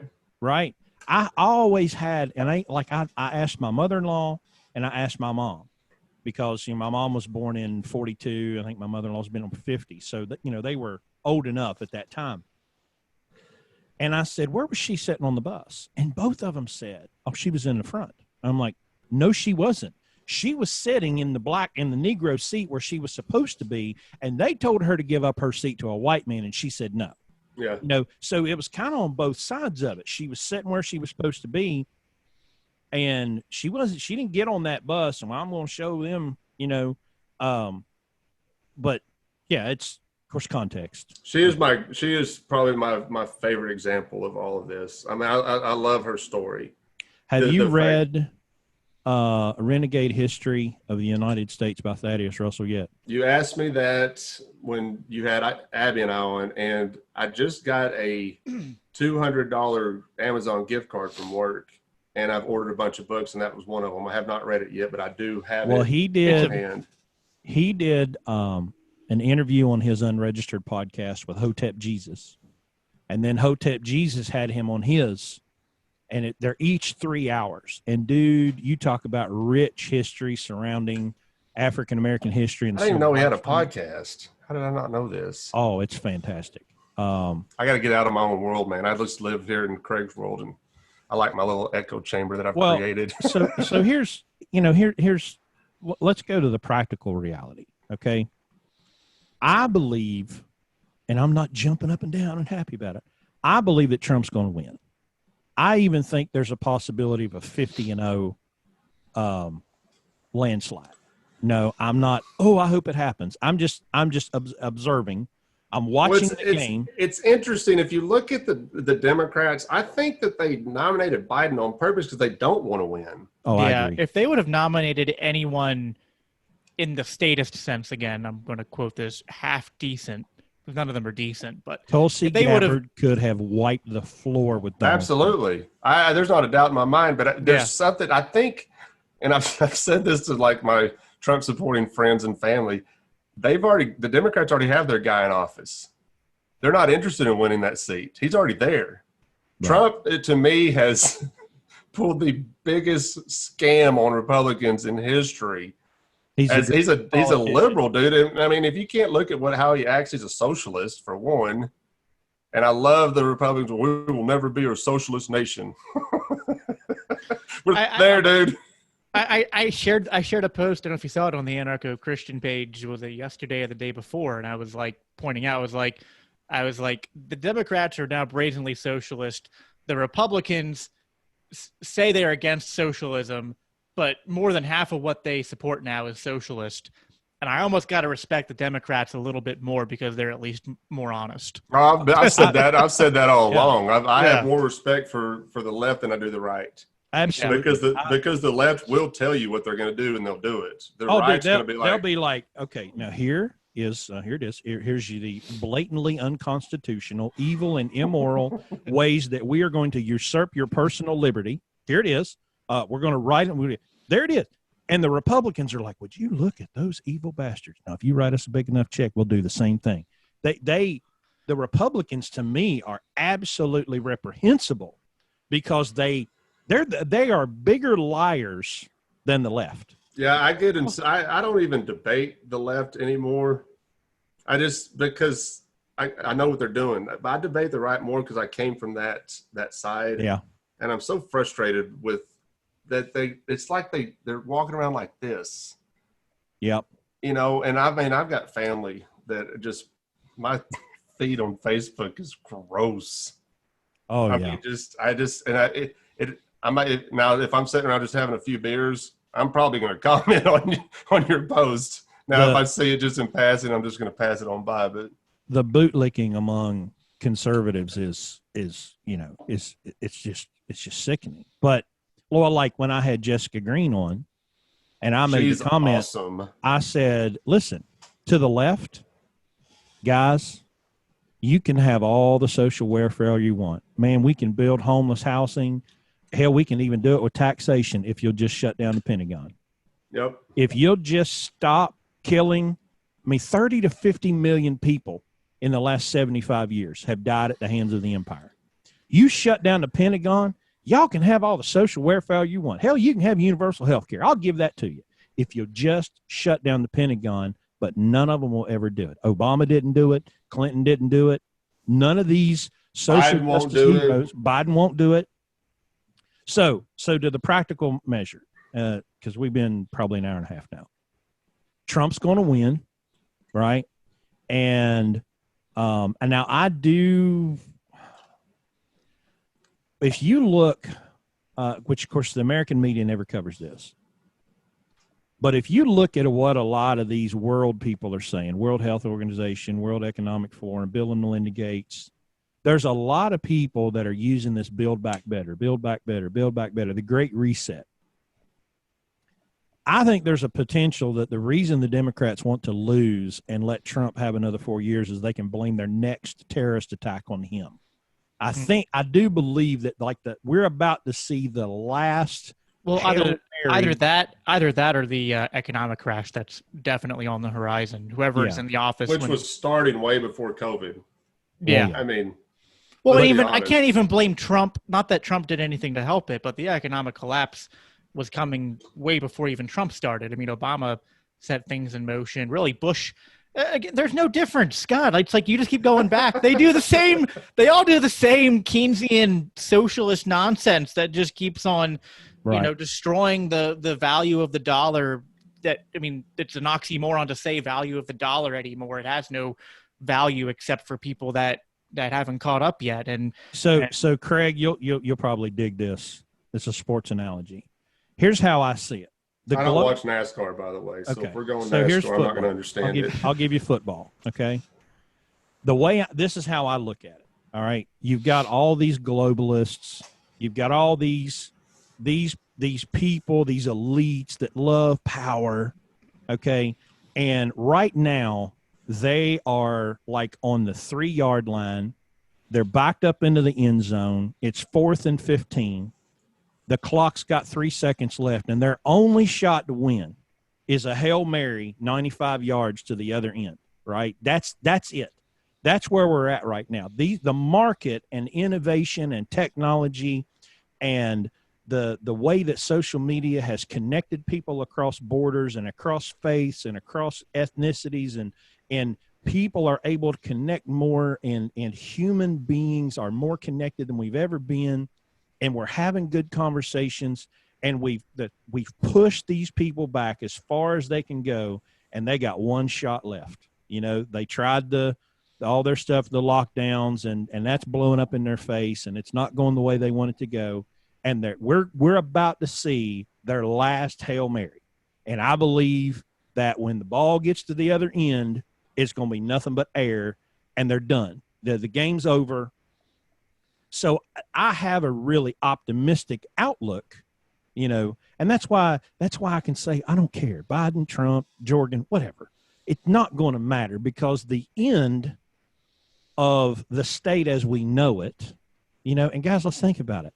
There used to be kingdoms and empires, but they're gone. They don't exist anymore. You got the mascots in England, the king and queen and all that crap, and the princes and princesses, but they're mascots. They're no different than the Padres chicken or whatever,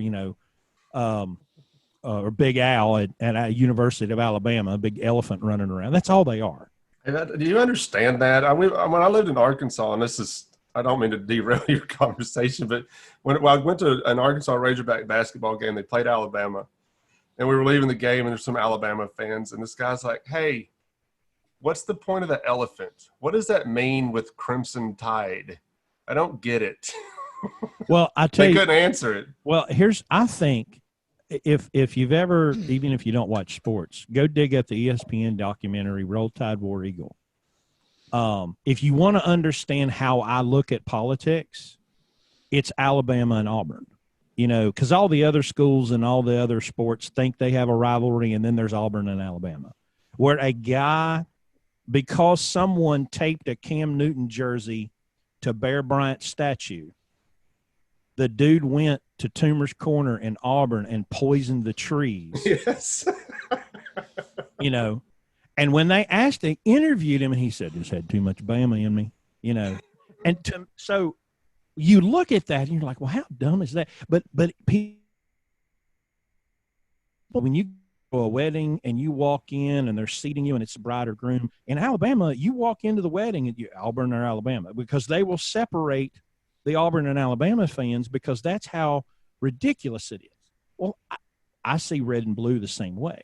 And I wish I had artistic skill, because I'd love to have like the left wing of a dove and the right wing of a dove, and be like, here's the left wing and the right wing. And then you zoom out and there's this fire breathing dragon that has the two dove wings on it, and be like, and that's the state, Oh, you're focusing on the little left wing and the little right wing, and look how sweet and precious they are. I'm currently judging you how you're using your hands, by the way. Okay, well, I'm secure in my manhood. Okay, good. But there's this fire-breathing dragon that will burn everything in sight.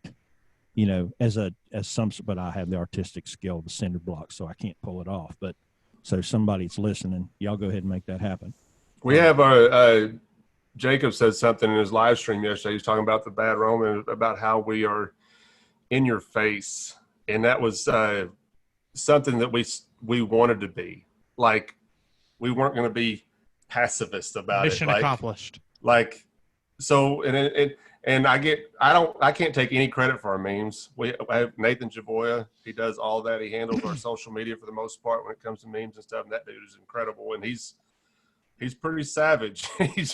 he's pretty in your face about it. I told him, I said, we have the idea to be in your face. We're going to love you. We're going to tell you the truth, and we're going to be in your face about it. And he's like, that's necessary. It's absolutely necessary. Just like in the church, there's going to be times and people who their role is to go up to people who are, whether they're living in sin or they're teaching something that's wrong, or whatever, like they need someone to come up and like in their face, like, stop it. You need to stop what you're doing, rebuke them.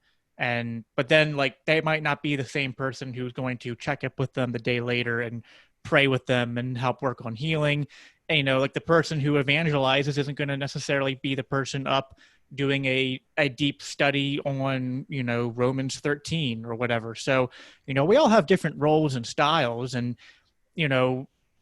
I really love the people who do the like in your face and like just like here it is, and like I view that as super important. It's super edifying to me to look at that content, and there are points in time where I will share or create that content. I have a mentality, again, I'm a bit more seeker sensitive, and some people, that term is typically used in a derogatory way, but that's just my mindset. I'm kind of the person who is in the nursery and I'm giving the babies milk.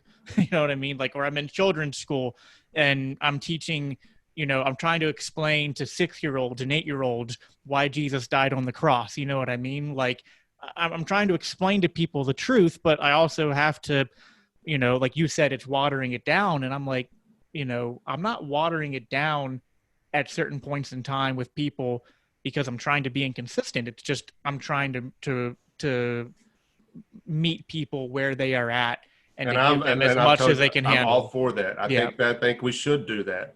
Like I said, my only hang up is just the actual going out there and voting. And I get being that. An anarchist. That's all I'm asking. Now, if you want to, like I said, drive them to the polling stations, the voting booths, whatever, have a ball, do it. Just sit in the truck while they're in there voting. That's all I'm asking. And then when they ask you why, you can say, because I don't believe in the state.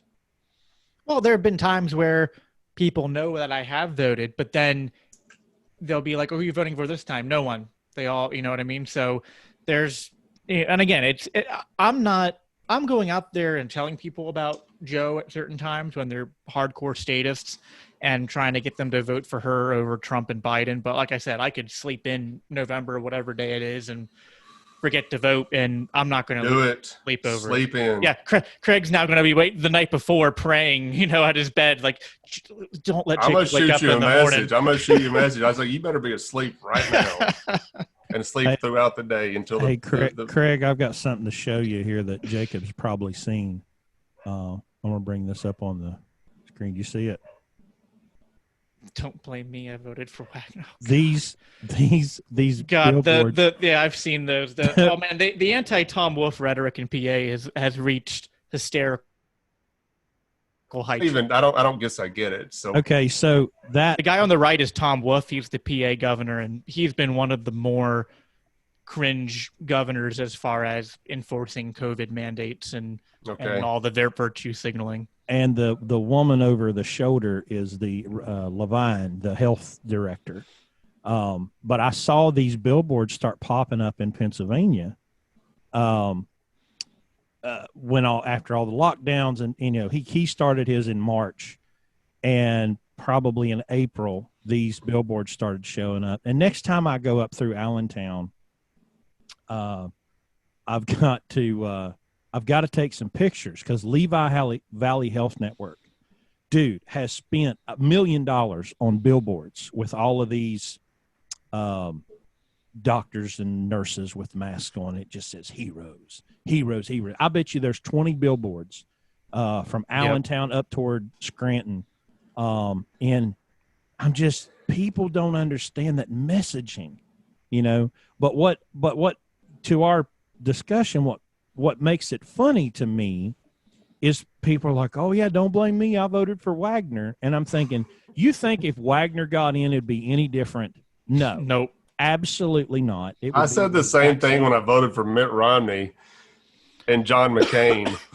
So I used to say the same garbage. I mean, it's not my fault. I didn't vote for that guy. Well, I got Michael Corbel is checking in on the stream, and he says Democrats will stab you. I saw that. Yeah, Republicans will stab you in the back. Well, because I mean, maybe getting stabbed in the back's a little bit better. I don't know. You don't see it coming. Well, it's like somebody told me one time, like the voting of lesser of two evils. Now, and I meant to say this to Jacob earlier. I was like, you're going to vote for the lesser of three evils. But a buddy of mine said it's like, he goes, what's more deadly, one gunshot to the head or two? Right. Either way, I mean, you're still getting the state. And we should be actively anti-state as anarchists, and even more so as Christians. Yeah, I mean, I totally hear where you're coming from. I don't totally agree with, I wouldn't phrase me going out there and voting for Joe as voting for the lesser of three evils. But like, I do get where you're coming from. I don't think we're going to come away seeing completely eye to eye there, but I mean, you know, but I do appreciate that you at least see what I'm doing is not, you know, again, it's like you don't have a problem with pretty much any of the other things I'm doing, or even telling people to go vote for Joe. You just want me to I do the same thing. Drive them there, and that I wasn't aware of before, and you know that's 95% what I'm about. The me going and voting part is less about me caring about it as much as like I'm telling people to go do it, and so I just figure, well, if I'm telling them to go do it, I'll go do it, you know, with them. I think it could be more of a witness if you didn't vote though.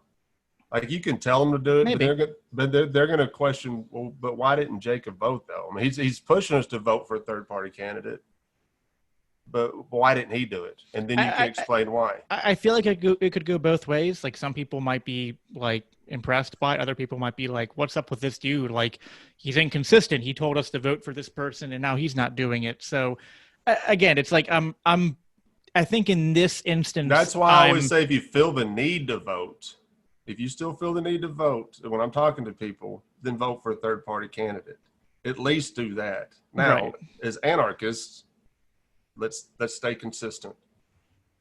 Well, I'm not shy about saying, you know, how I believe that decentralized finance and cryptocurrency is going to bring about the end of the state. Yet I own no crypto. You know, I just haven't. I don't have the financial means just yet. We had a message through our website about that. Actually, somebody sent us a message through our website. I'm not at all knowledgeable about that, and your name came up actually because you were talking about it when me and Abby were on. Because I was like, who can we get on to talk about this? And Abby's like, Chris Pope knows about it. a little. But like Abby's she calls herself an amateur economist. And so I asked her if she knew anything about it, which she's not very familiar either, but your name did come up. So back in 2012, when I did have the means, I almost bought 300 Bitcoin when they were $2. It's like oh man, I had no idea. Oh man, I was like, so right now it's $12,000 a coin, somewhere between 10 and 12 grand. Yeah. Oh man. Yeah, I was really hurting in December 2017 when it went up to 17,000, and I did that math. But see, it wasn't a principled thing. It wasn't like, this is going to bring about the end of the state. It was like, oh, well, that's cool. I've got $600. I could buy 300 of those, and just have them. And see what happens. And that's kind of my mentality with the voting is kind of like, I know as an anarchist, it doesn't make a difference on the outcome of the election. I said that at the beginning. Like, some statist will get into office. There's no way Jo Jorgensen's winning. And if she did, it would only be a sign that she was not as sincere about liberty as she was campaigning about. And at the end of the day, there's going to be statists doing statist things. You know what I mean? It's like that common social media thing, like obvious statist is statist. Like, like at the end of the day, that's what's going to happen. And so I guess almost fatalistically, that's kind of why I view the decision to vote as sort of nonchalant. Like, yeah, I'll go do it. Maybe I don't care. But I understand where Craig's coming from. His heart is to want to be consistent, to not water down the message with our actions, I guess is probably where you're coming from, because you get why we would do that when we're talking to people, but our actions, you want them to be consistent. So Speak louder than words. Okay, yeah. How about this? Either one of you ever listen to Dave Ramsey? Oh, dude, that's how I got out of debt, man. I followed his podcast, and it following his plan got me out of debt. Here's an example for you, Craig, that you probably like. He's a huge statist, by the way. Oh, 100%. Okay. But in my wallet, I have a corporate American Express card. Okay.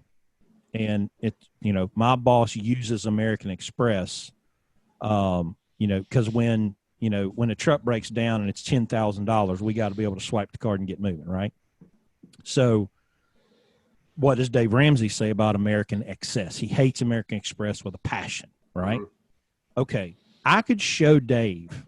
Okay, but Dave, we're in trucking and this is why it works for us. Now, privately, Dave's probably going to say, yeah, man, whatever. You guys aren't going into debt. You're paying this thing off every month. I don't know, man. He's pretty hardcore about it. Okay, I know. But here's the thing. Even if that was true, there's no way he can go on the radio because of consistency. Even if that were to happen and I say, well, listen, Dave, this is how we use an American Express and we have to, and this is what we do. Of course, we're not going to ask your permission or your blessing. This is what we do. Okay. But he can't go on the radio and say that, because if he does, then people are going to be, well, Dave Ramsey said you can use American Express, right? There are financial instruments and there's a way that people do things that work and they're responsible with it and it doesn't bring destruction on their lives. But Dave Ramsey, because of who he is and the platform he has, he can't say that. He just can't do it. And I think that's kind of what you're saying. Look, if you're going to be an anarchist, don't walk into the voting booth. Be consistent with what you're saying. And I appreciate that. And I think it's kind of the position that Dave is in. We could have a private conversation and I could say, well, I'm not going to vote for president, but I am going to go spit in the governor's eye and I'm going to write in this guy's name just so I can be difficult and defiant, or I'm going to vote on the medical marijuana or whatever.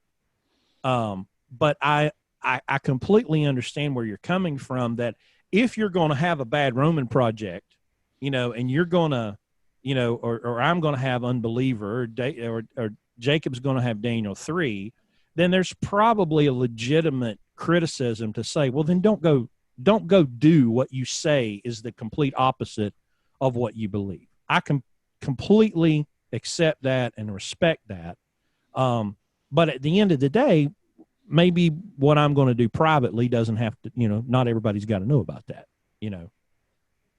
Yeah, but in that, in my own conscience though, I would not be able to allow myself if to do that. You know what I'm saying? Like if it's going against what I believe, I couldn't do it privately just because I think it might change something. I can't. I'm pretty stubborn. I've told you in the past, I'm pretty black and white about everything. I don't see any gray area, and that's to a fault. I admit that. And my mom has told me, she goes, you've been that way since you were born. But that's the foundation of personal liberty.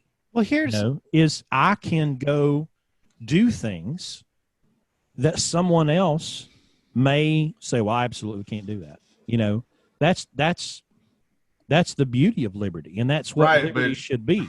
But going and voting, you're pretty much giving up your liberty, in my opinion.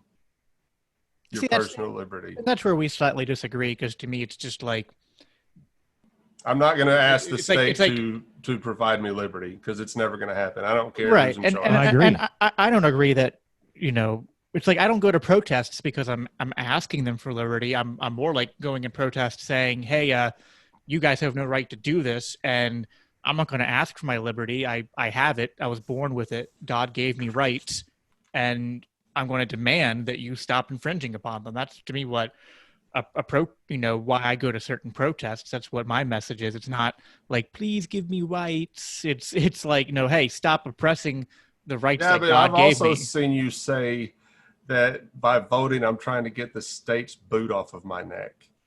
Well, there's also like what Chris said, like when you vote in those referendums to legalize marijuana, like let's say on a local level, I support a libertarian candidate and they happen to get elected and they do something that, slightly decreases the amount of statism that I actively deal with on a daily basis.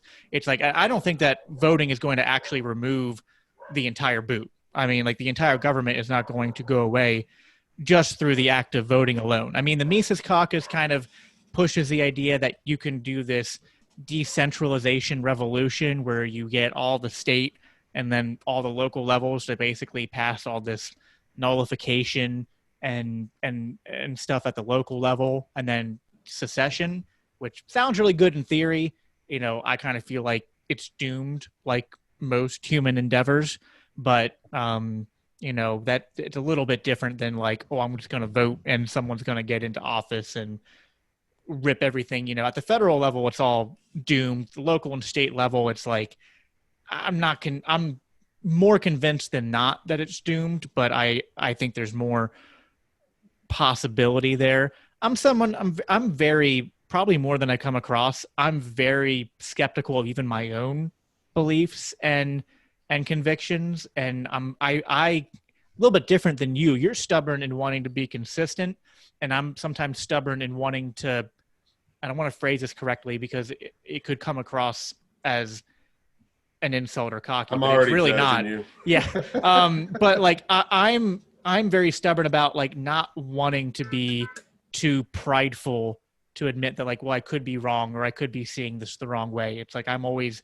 I'm someone who before I say something, I might put up like 2 minutes of disclaimers because Well, I I don't was want going to to. tell you this, and just in our conversations, and one thing that I've noticed about you, I think you tend to overthink more than you should, and I've done it in the past, and take a step back, take a deep breath. We're Christians. Our King is Christ, not the state. Absolutely. I don't. And we should, and yeah, you're right. I'm very stubborn about it. And it's something that I've put across with our project consistently, is because we're not going to waver from it. And I've made it very clear with everybody that's working on the project with us too. We're not wavering from this. I've had people involved in the past that got mad at me and left because of my stance, but that's okay. That's okay. I don't hate them. It's not like we're not friends anymore, but we have a project, and I got to tell you, dude, the Bad Roman project is blowing up right now. And it's not anything that I'm doing. It's beyond me what is happening. I cannot even, I would have never expected what's happening, but we can track our followers like on Podbean and how many times our podcasts have been listened to. We've outpaced Libertarian Christian Institute. They release once a week. We've released 12 episodes. We have more people following the Bad Roman Project than LCI.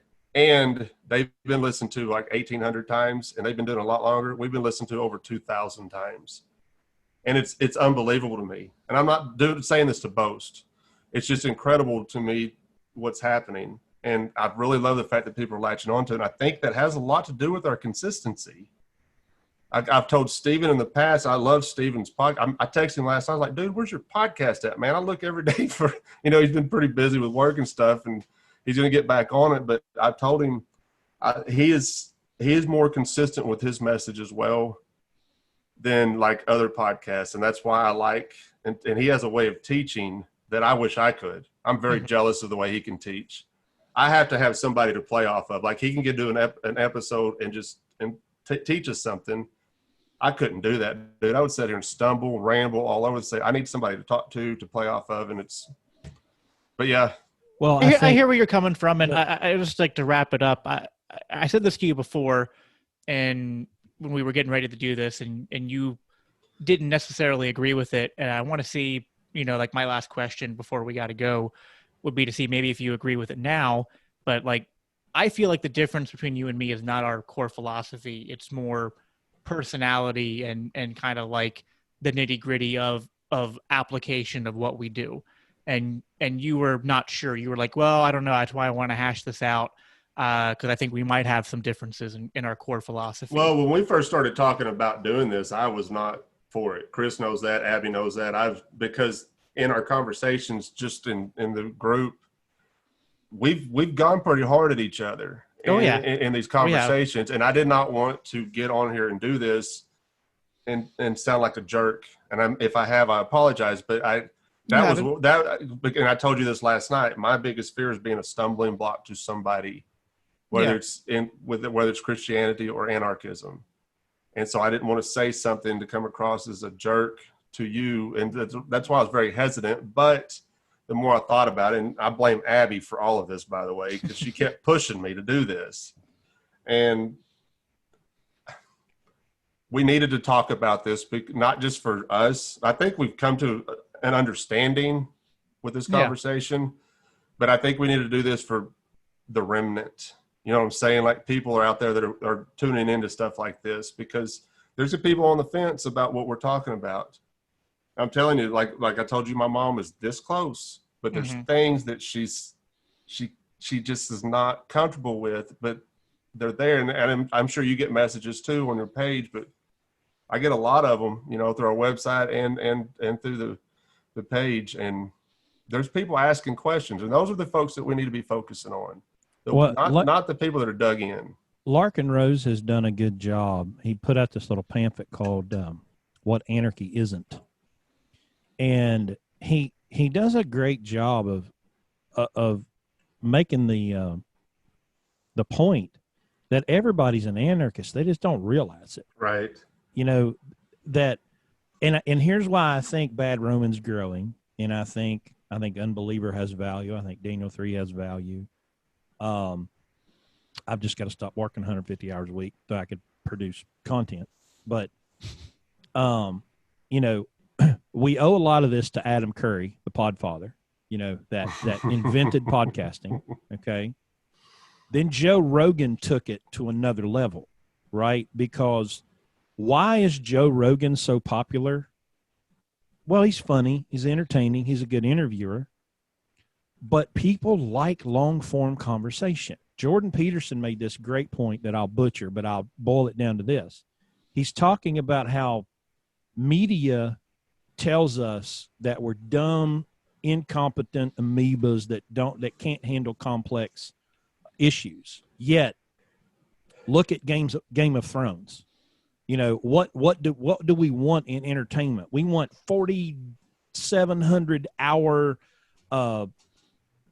these big, long, with twisted plots and intricate stuff. That tells you what we want. And so when Rogan becomes this monolith in podcasting because he sits down and has conversations with people, why I think what we're doing, and all of us, from Bad Roman to Stephen Rose's stuff, and what I want to do is, when I'm watching, say, Rogan, and Rogan will get somebody on that has a completely different philosophy than he does, you know, like take an Alex Jones or something like that.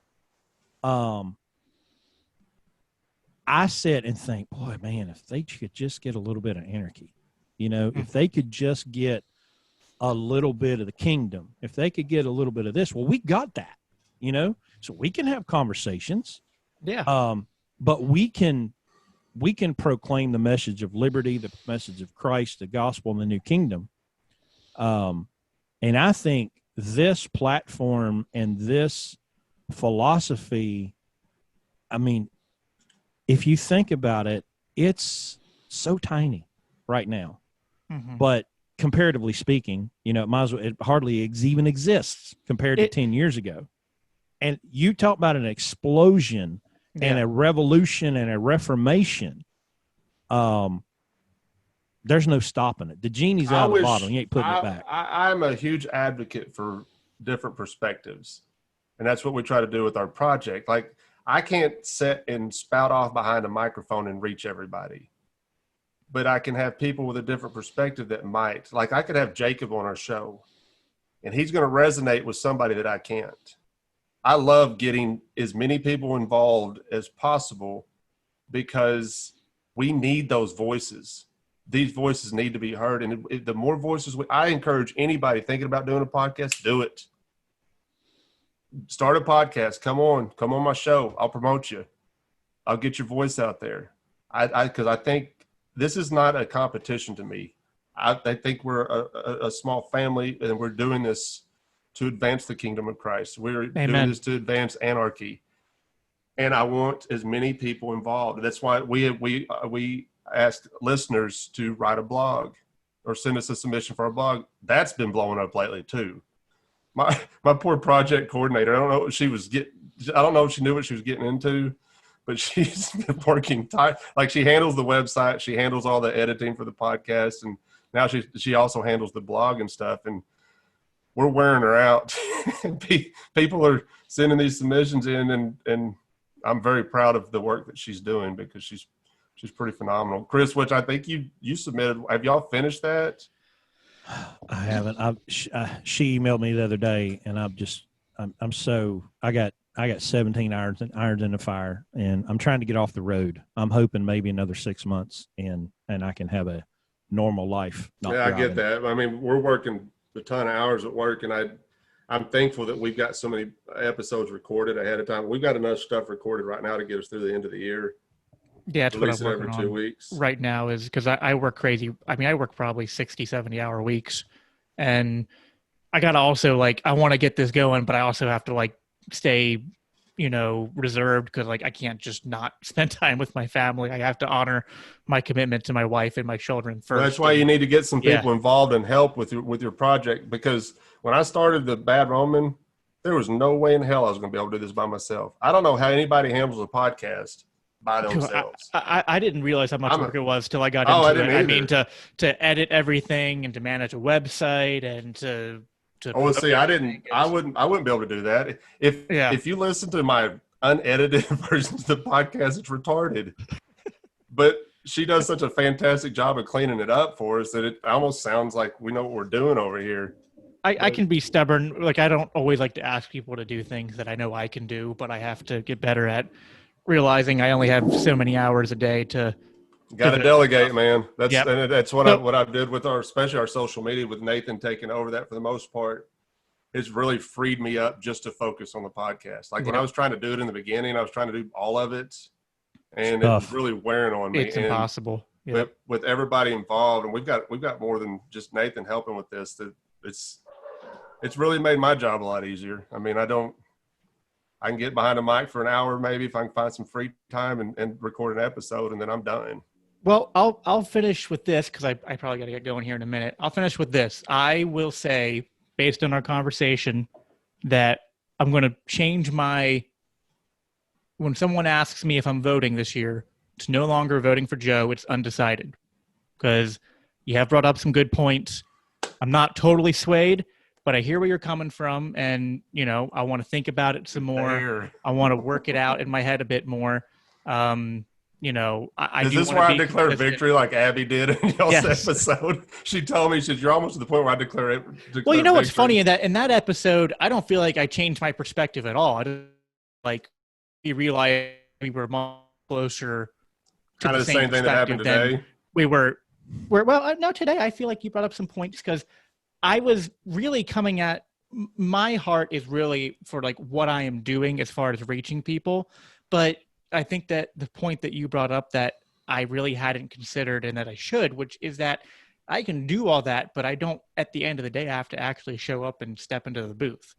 Like, that's probably the least important part of everything I said that I'm doing, which is, influencing people who are still going to vote anyway to vote differently, to influence them in a direction. I'm all about that. Is one thing. Me going and doing it myself, again, I'm undecided. I still have, the things that I said before that. I'm gonna call you on voting day, by the way. Yeah. I'll conveniently lose my phone that day. Yeah. All right, guys, man, it's been fun. I love talking to y'all. I love the conversation because to reiterate that what makes this good is the technology gives us the opportunity. It's probably 500 miles from my house to Jacob, and it's probably 500 or 600 from my house to Craig. So without social media and the internet, we don't have the opportunity to connect and without being able to sit out on the porch and drink a beer or have this conversation or meet somewhere, it doesn't happen. And now this wonderful technology gives us the ability to make those borders meaningless. And these conversations are what's going to change the world. So I appreciate the only reason I really showed up today is because I was told there's going to be beer, and y'all have both let me down. So I'm going to have to go find some new friends. Jacob, I also want to say this. And not to put your business out there, but I've been following your story with your shop, and I've been praying for you and all that. And if there's anything I can do to help, I can help a little. I'm having a house built and stuff, so I'm saving for that. But if there's anything that I can do to help, let me know, dude. Don't even hesitate, and I'll do what I can.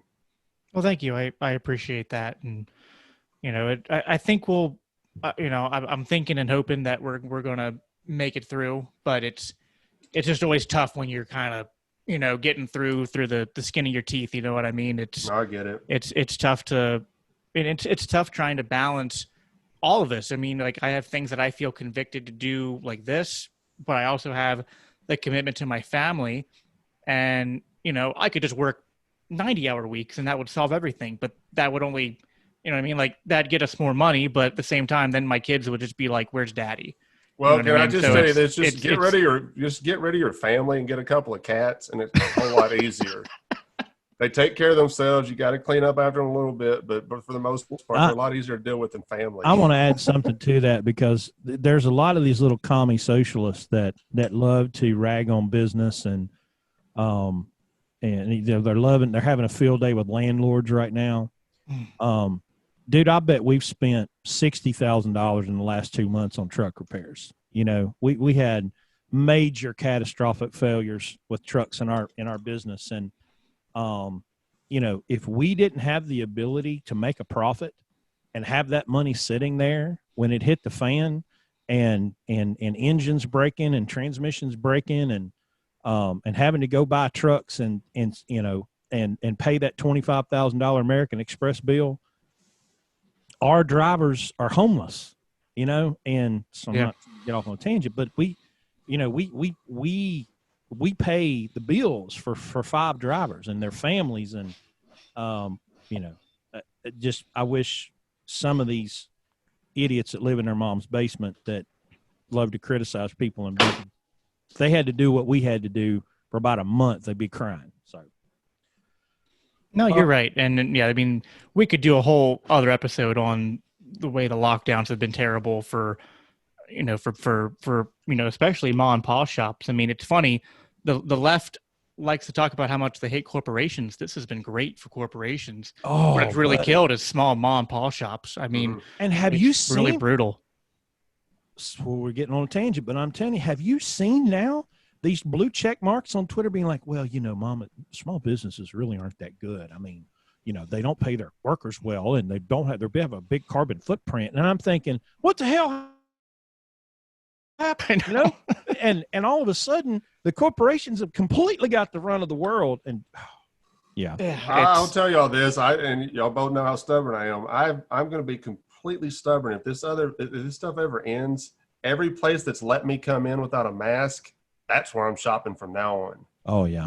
I'm not going to frequent any of these other stores that have required it, because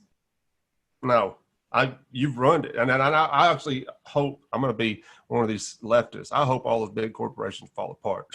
Oh, they will. Well, I tell you, we definitely need to have another conversation on lockdowns. We've had some conversations, about vaccines and mandates and stuff. And I'm sitting here in a county of 56,000. There's maybe 35 deputy sheriffs. There's like 3 state troopers. There's just not enough enforcement agents. But what do we have to do? What do we do if we have to run? What if we have to bug out if it really gets as bad as it could? There's a conversation. Let's talk about the lockdowns. Let's talk about how to evade and escape tyranny. So we'll go ahead and work on scheduling that. We'll bring it. Yeah, we should. It's important. All right, guys. It's been fun. I appreciate it. Y'all can, let's see, go to thebadroman.com. Do you have a website, Jacob? It's not up and running yet, but you can just look up Daniel 3 Obeying God Over the State on Facebook for now. Okay. All right, guys. It's been fun.